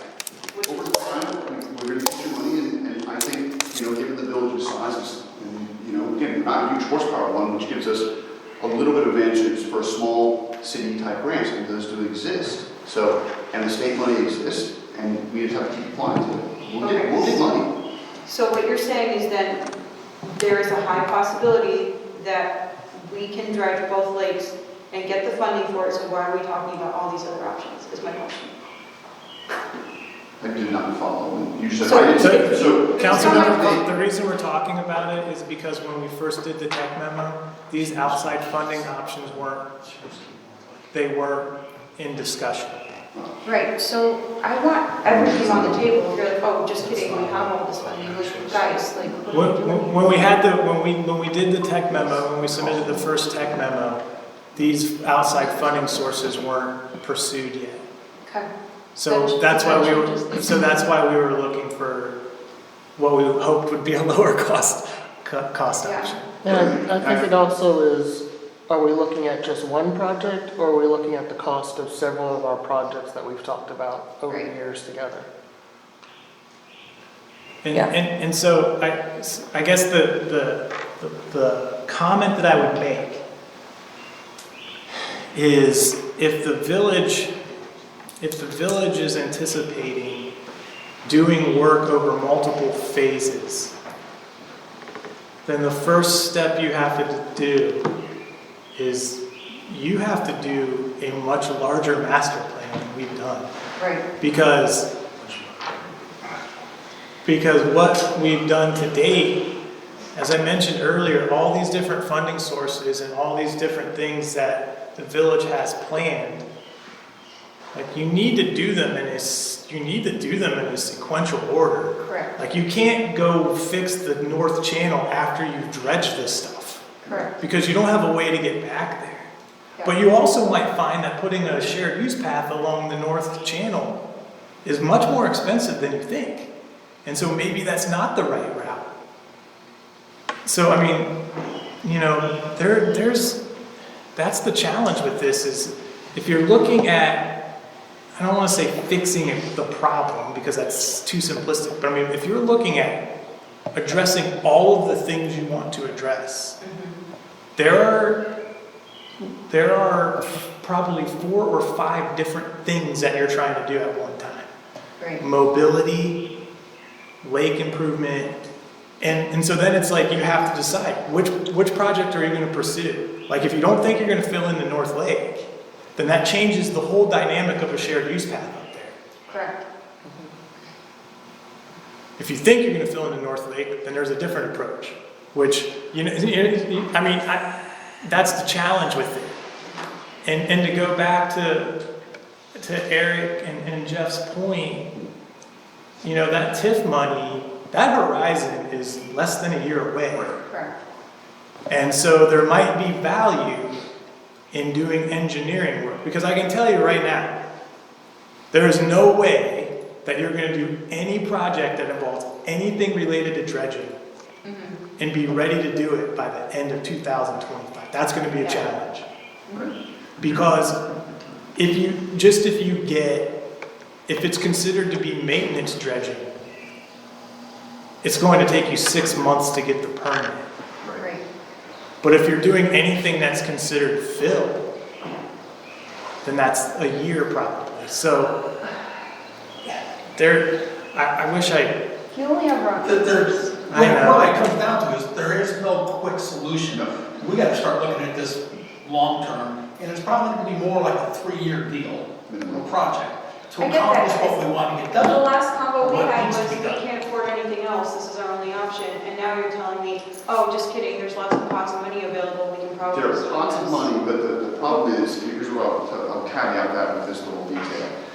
The more that you look to get, the less likely you are to get it. And so what I'm saying is, you choose options that are easier to get money for, meaning they're lesser amounts. So our whole project here, when we applied for the state money from the capital budget, we asked for a minimum of 2.7 million.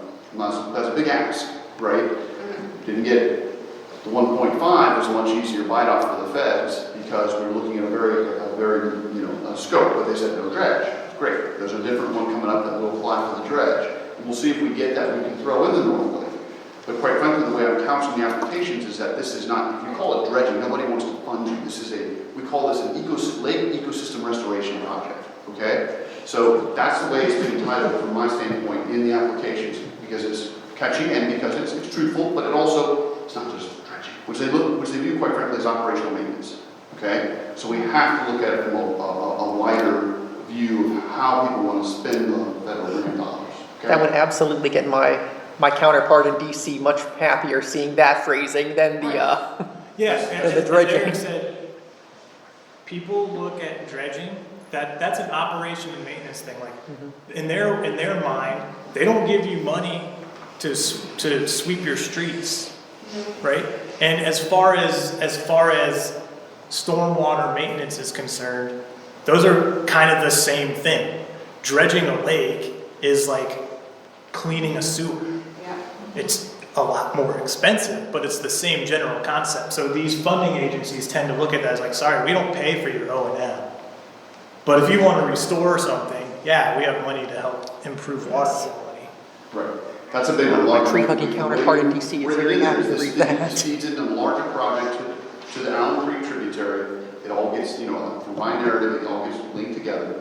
And, again, explain we're getting a lot of trash and, folks who review this stuff understand what we're talking about, so it makes it easier. But if we say, hey, this is, when we talk about from your folks' standpoint, would it be wonderful to keep that North Lake? And I would say, yes, but when you're looking at your different dynamics here, making it cheaper makes it easier to get grant money, right? So if you say, instead of asking for the 4 million, I'm asking for 2 million because we're filling it in.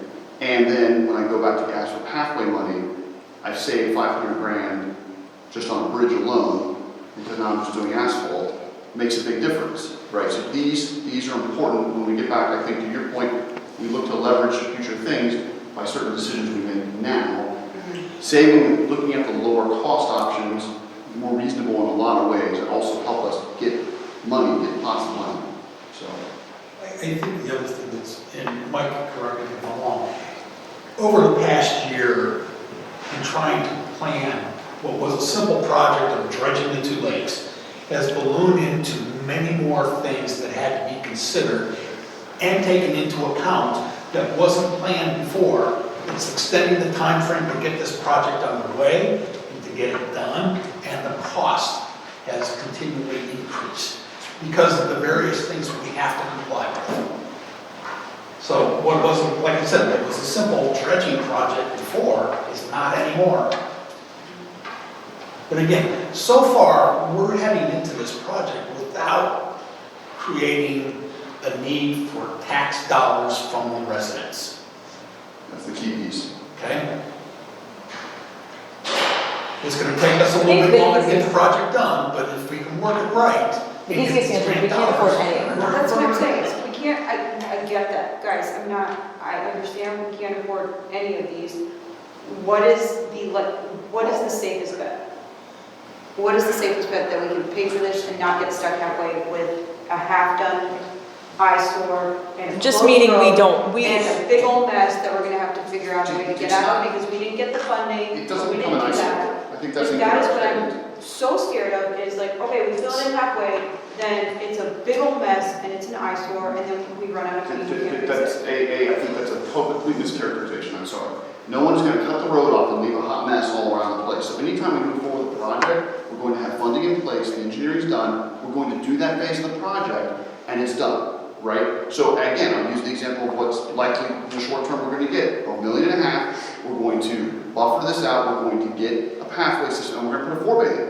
And then that'll be done, it'll be waiting for the next phase. It'll be cleaned up, it'll be waiting for the next phase, which will be the dredging, we'll call it, or the ecosystem restoration, if you want the keywords, to get that part done. And then perhaps the part with the North Lake, depending on what you decide there. So there's different pieces of this. It is not gonna be a hot mess.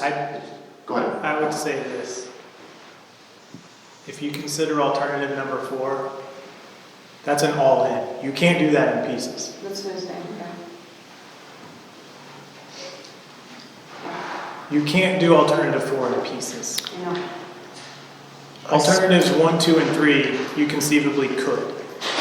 You could say, yeah, we only have enough money to do the South Lake. We only have enough money to do half of the South Lake. Like, it wouldn't be cost effective overall, but if it's something you could afford, you might be willing to have some cost inefficiency. Does that make sense? Because like you'd have multiple mobilizations, right? But the only way alternative number 4 works is you're all in. Can you remind us number 4? That's the Philadelphia. Could you bring up Why the does that happen, slide? if I may ask, why doesn't that happen when, no matter when you dredge the South Lake, clean it up, why doesn't that happen at that time? It does, as I'm saying, it's all in.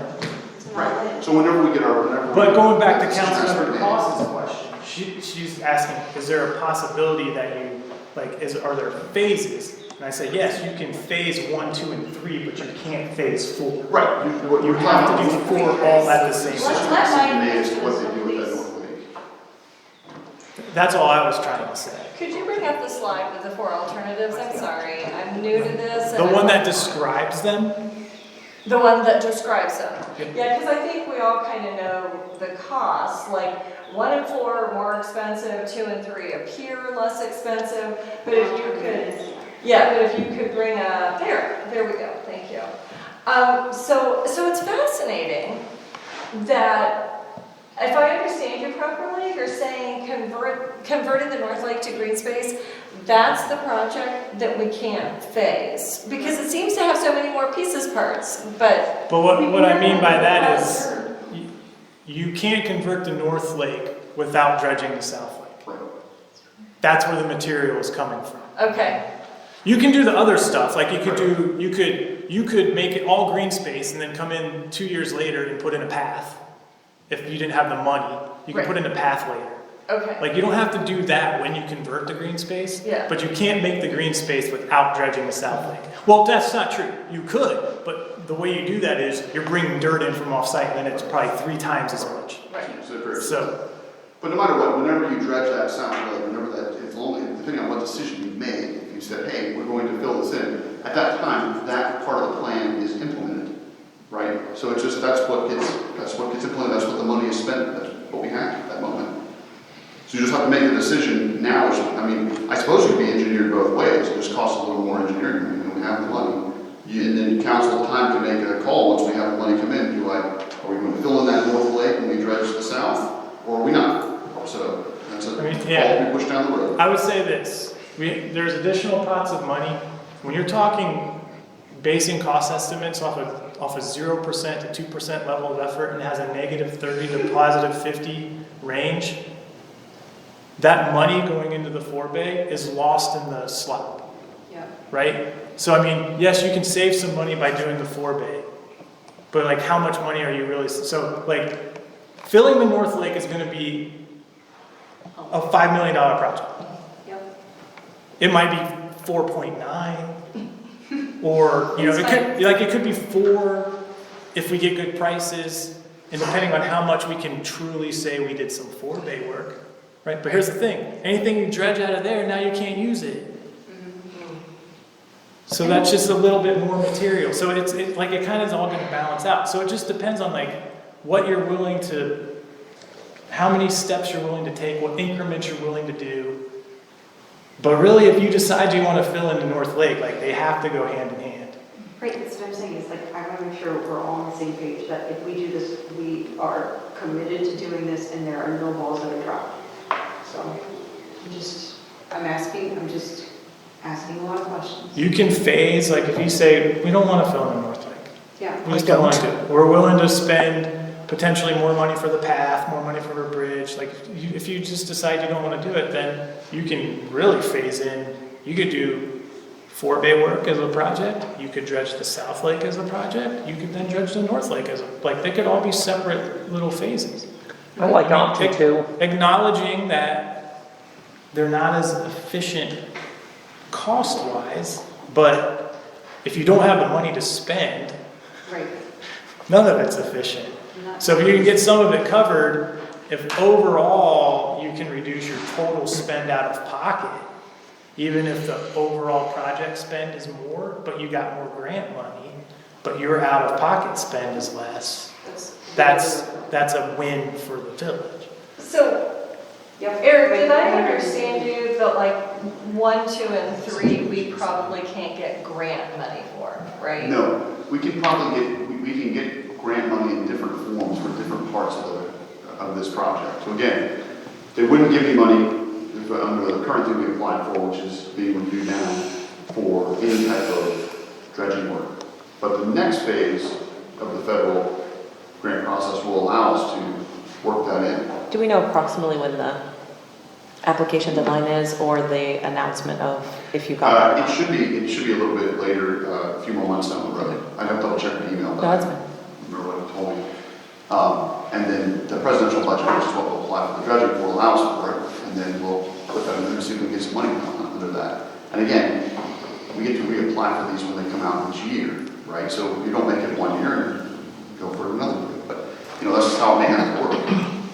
But again, getting back to our point, best if we make some decisions, send him to town with his firm, get all the engineering done, and it's ready to go whenever we're ready to get our money from it. So do we have to lay out the 1.3 by May of next year?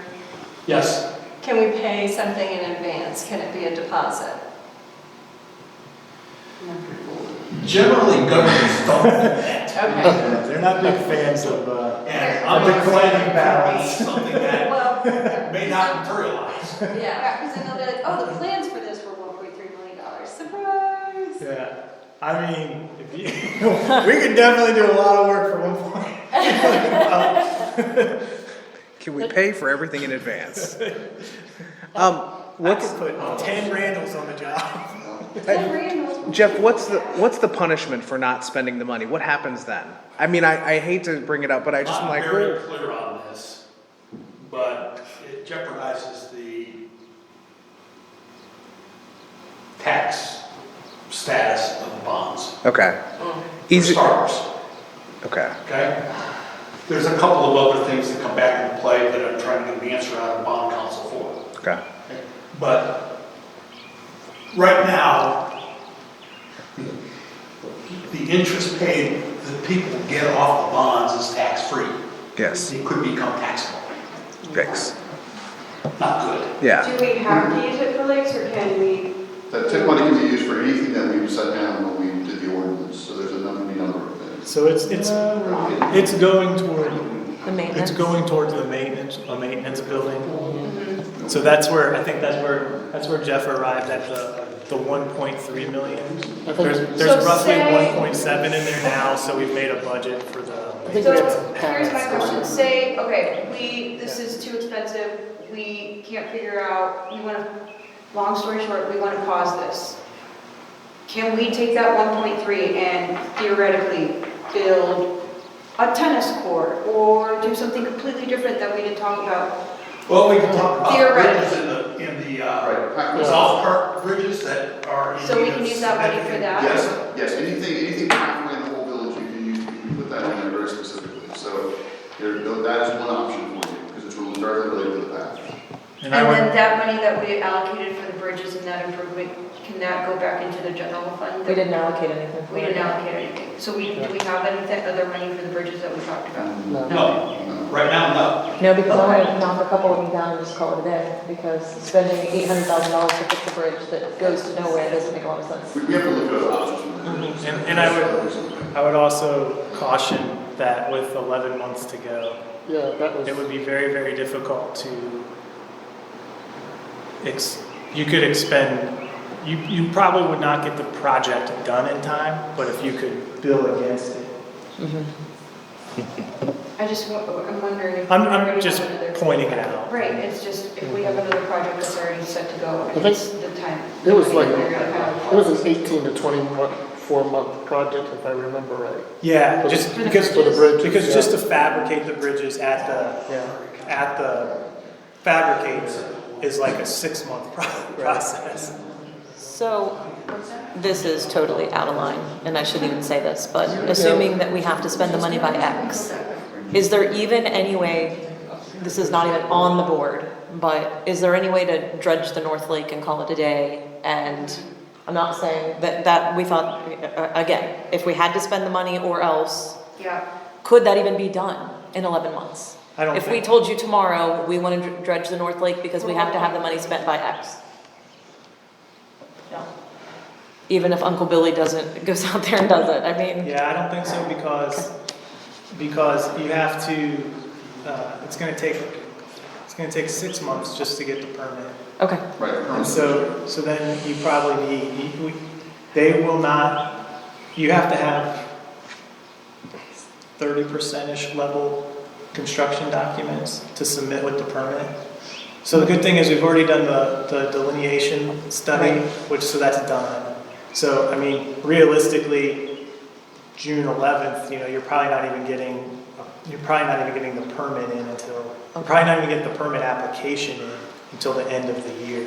and I know we're working on potentially a grant for this, but is this something, and I understand it's $1 million, so I don't know how you could spend that in that, but other projects with the lake, cutting the trees back, like you were talking about, assuming we don't get that grant, could we move forward on pathway around there and, all of that kind of stuff, not dredging, but, I mean, we don't want to lose the opportunity of, The issue, it all comes back, so if I may, it all comes back, we need to get the engineering finished on what we're talking, we need some Right. decisions made. So for example, all of this can be engineered, whether you act on it or not, you've got it ready to go for any of these things. And that's money well spent. Right. In my opinion, and I think you guys' opinion as well too. So we need to get that going, because that can have the money spent by next May no matter what. Will we have some residual left over? I don't know. I don't know what these final numbers are gonna be. I mean, it's a lot of money for 1.3 million, but there's Yeah. any number of things that we can talk about to get the money spent. In addition, I will simply add that there's permitting to be done. How long would permit, how much, I know there's some cost to the permitting for doing any of this, for getting it in and for getting it submitted. We have some numbers. Can we do that as well? Can we get the permits in? Well, the challenge, this is a loaded question. Right. How long do you think the project is gonna take to do it all? Because the permit has an expiration date. Right, that's my next question. US Army Corps of Engineer permits are generally good for 5 years, I believe. Okay. So if any work is done outside of that 5 years, you'd have to get a new permit. I guess we'll have to talk about that a little bit. I would hope that this thing would be done Right. for 5 years. I feel that's a decent, 5 years is a long period of time, it's a decent risk, and I guess we could talk about other things that work within those permits, because obviously it's not But my can we do enough engineering work to get a permit, to submit a permit application by May? Yeah, I I think to receive it though, no, but to get it in, So you think time-wise, even if you're given your money you need, you think you're gonna have difficulty getting engineering finished by May? finished. Well, completely finished? Yeah, we don't even know what project we're designing. Let's just say for a minute, let's say, I know. But I mean, can we get a 30% deliverable to submit a permit application by May? Yeah, we can do that. Okay. So let me rephrase my question. So let's assume in the next, to be reasonable, that's 30 to 60 days. Council can make, because you've already got some things to work on. But let's say council can make some final decisions in the 60-day period. Let's say that's August. Does that give you enough time to get a decent amount, of close to 80-90% of engineering done by May? You have 100? That's a lot of time. That's why I'm asking. It's not a lot of time. That's what I'm trying to understand. It's not a lot of time. How much time do you estimate you need for something like this? I mean, most designs take at least a year. Okay. But I mean, if you're, what goal are you trying to reach? If you're asking, can we get a permit, can we get the application submitted so you can expend money on the permit application and get that process started? Yeah, we can do, you don't have to have 100% documents. Right. So we can get the permit. We'll have to talk a little more internally about how that money is. But realistically, I mean, it's June 11th. It's mid-June. Okay. We've been talking about this project for 19 years. I don't expect a quick decision. So if you make a decision by, let's say you take 6 weeks, so say you come to us and say on August 1st, here's what we would like to do. I still then need to finalize the scope, price the job, get it to you, go through your legislation process because it's not going to be a $50,000 effort. So if you pass it via normal channels, that's another 6 weeks to pass it plus a 30-day, right? Well, assuming that, If you don't pass it via emergency, then we don't even have an agreement until Thanksgiving. Or Halloween maybe.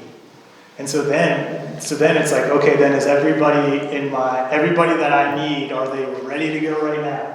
And odds are they're not. Like I just have to make sure everyone's ready to go. But then if we're gonna do a detailed design, there's gonna be some third-party costs now. Because we did the bathymetric survey, but it's now 2 years old. And that's the scary part, is we're gonna do this design, but you're gonna have to do some of this rework later. Because every time you delay it, you have to do a new bathymetric survey.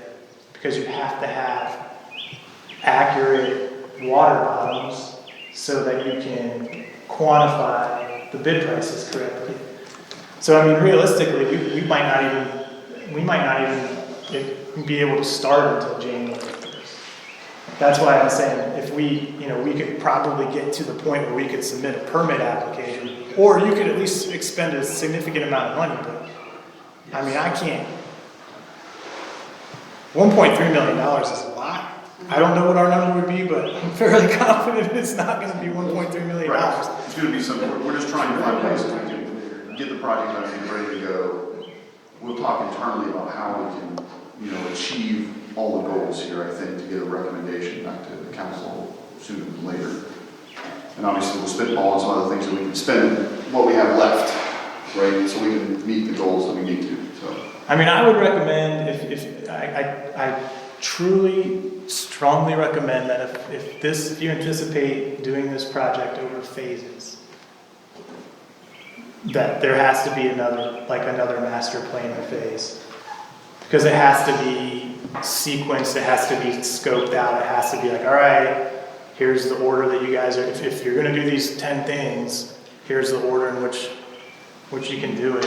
I mean, I don't know what the technical wording is on the TIF and the bond money, but I mean, if you're looking, no one's looking to light money on fire, but if you're looking to like get good value for your money.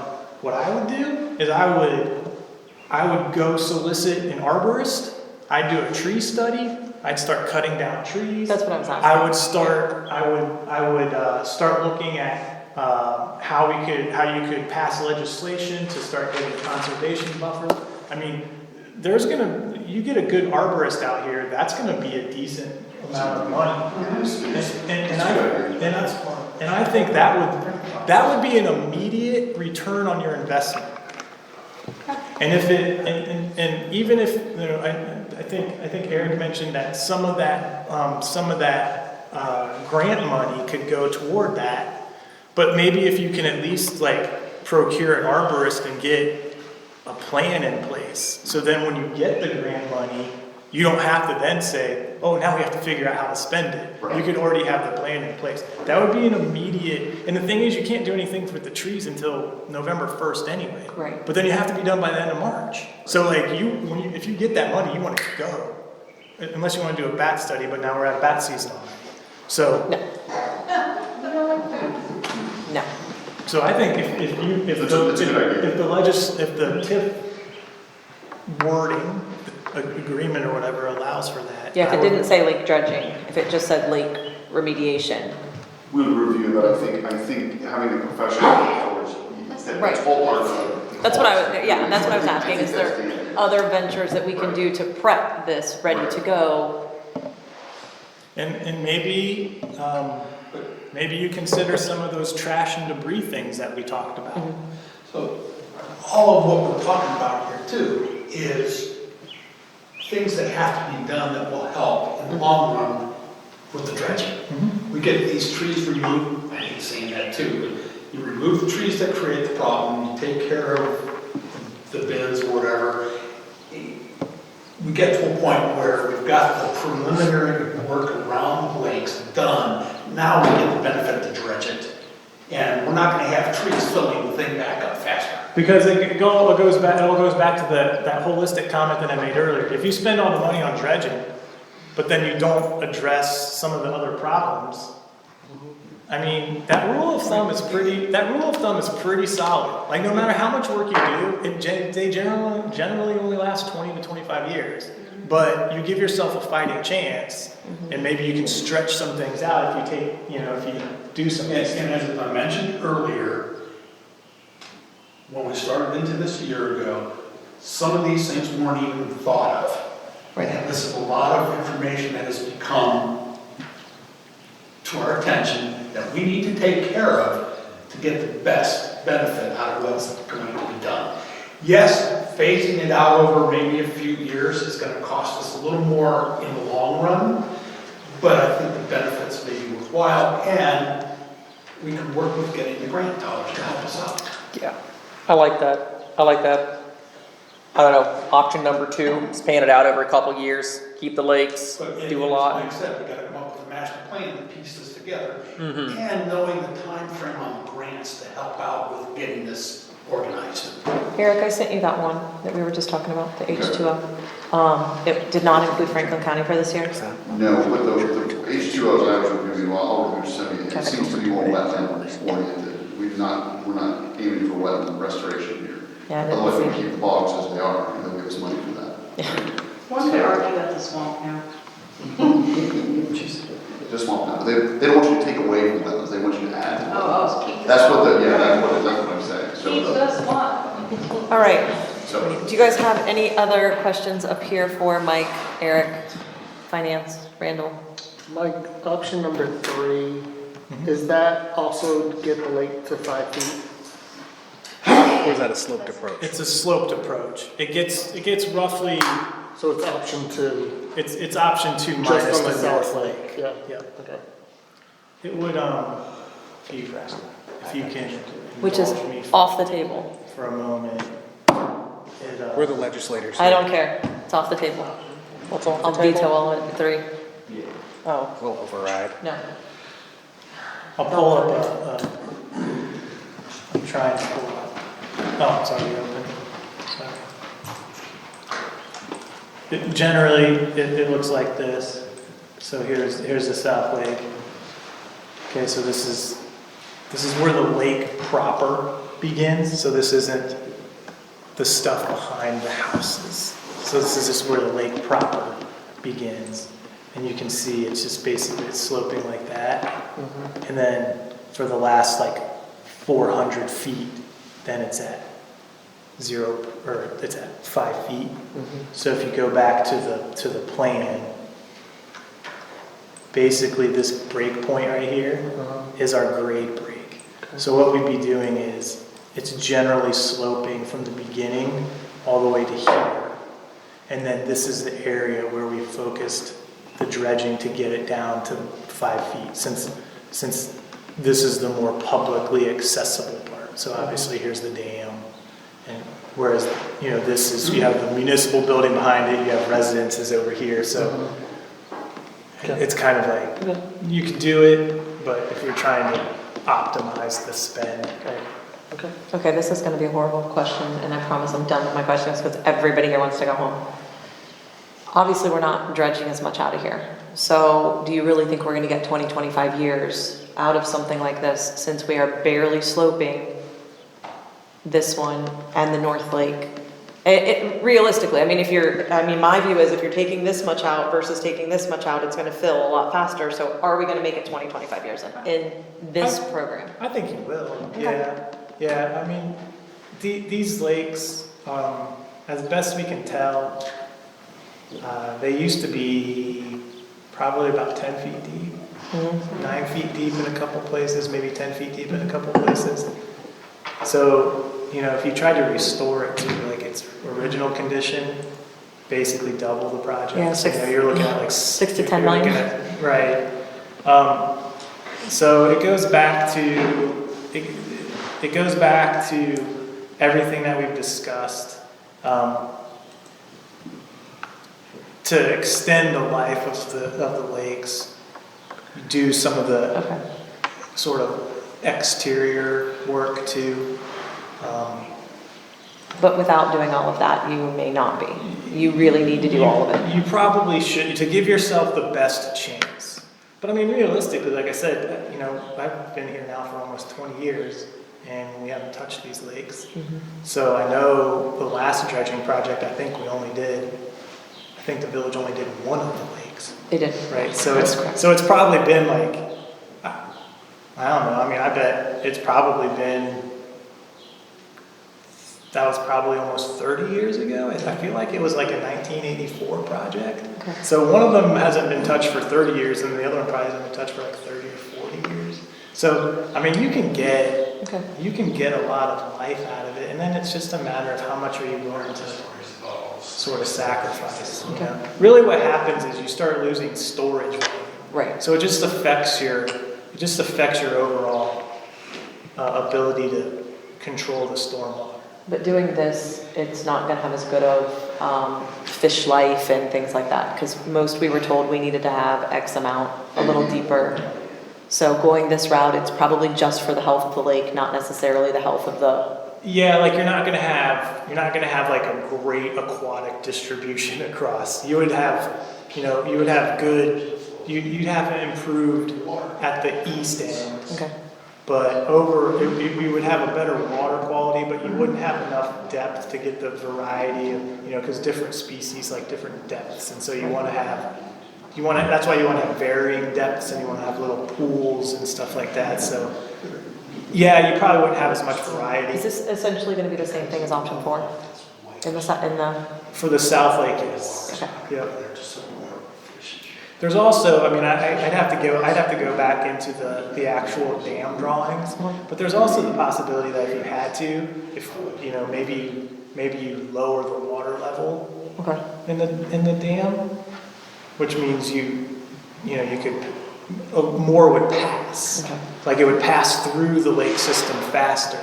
So you wouldn't have to store as much. And so if you didn't have to store as much, then you wouldn't necessarily need as much volume of the lake. So if that's a way you can balance it. Okay. I'm questioned out. I'm good.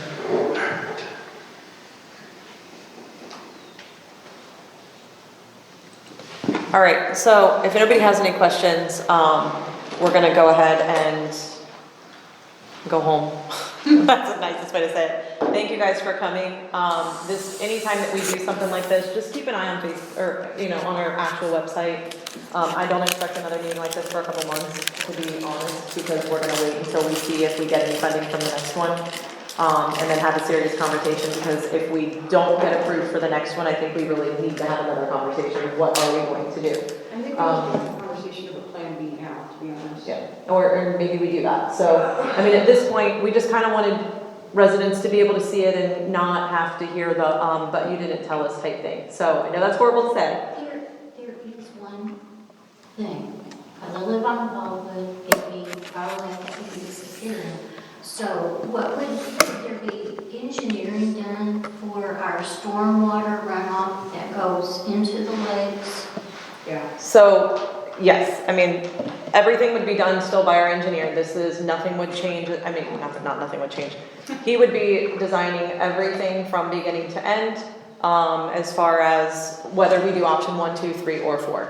So we're not going and digging it and filling it or doing any of that. I mean, it is 100% going to be engineered with way better terms than I'm going to give you. And we would look at everything, because currently there are, I think, 3 inflows into the North Lake. So there's one pipes, there's one coming from the north that we know of, or there's 3 technically coming from the north.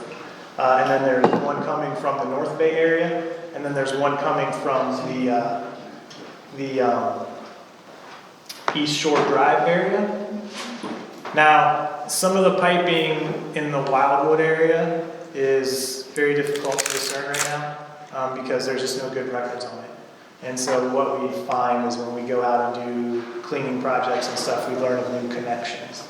So there is a possibility that there's another one coming in, but that would be all part of the detailed design effort. Would be confirming a number of things, confirming the flow that actually comes into it, like the quantity of flow, confirming where it's coming from, and then adjusting any of that storm to work with a new system.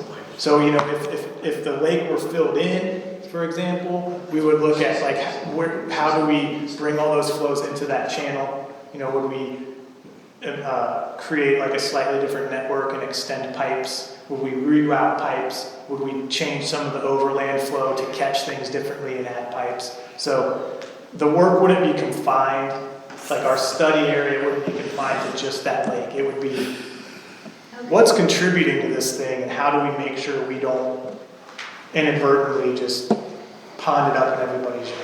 Which is why it takes over a year to get a design.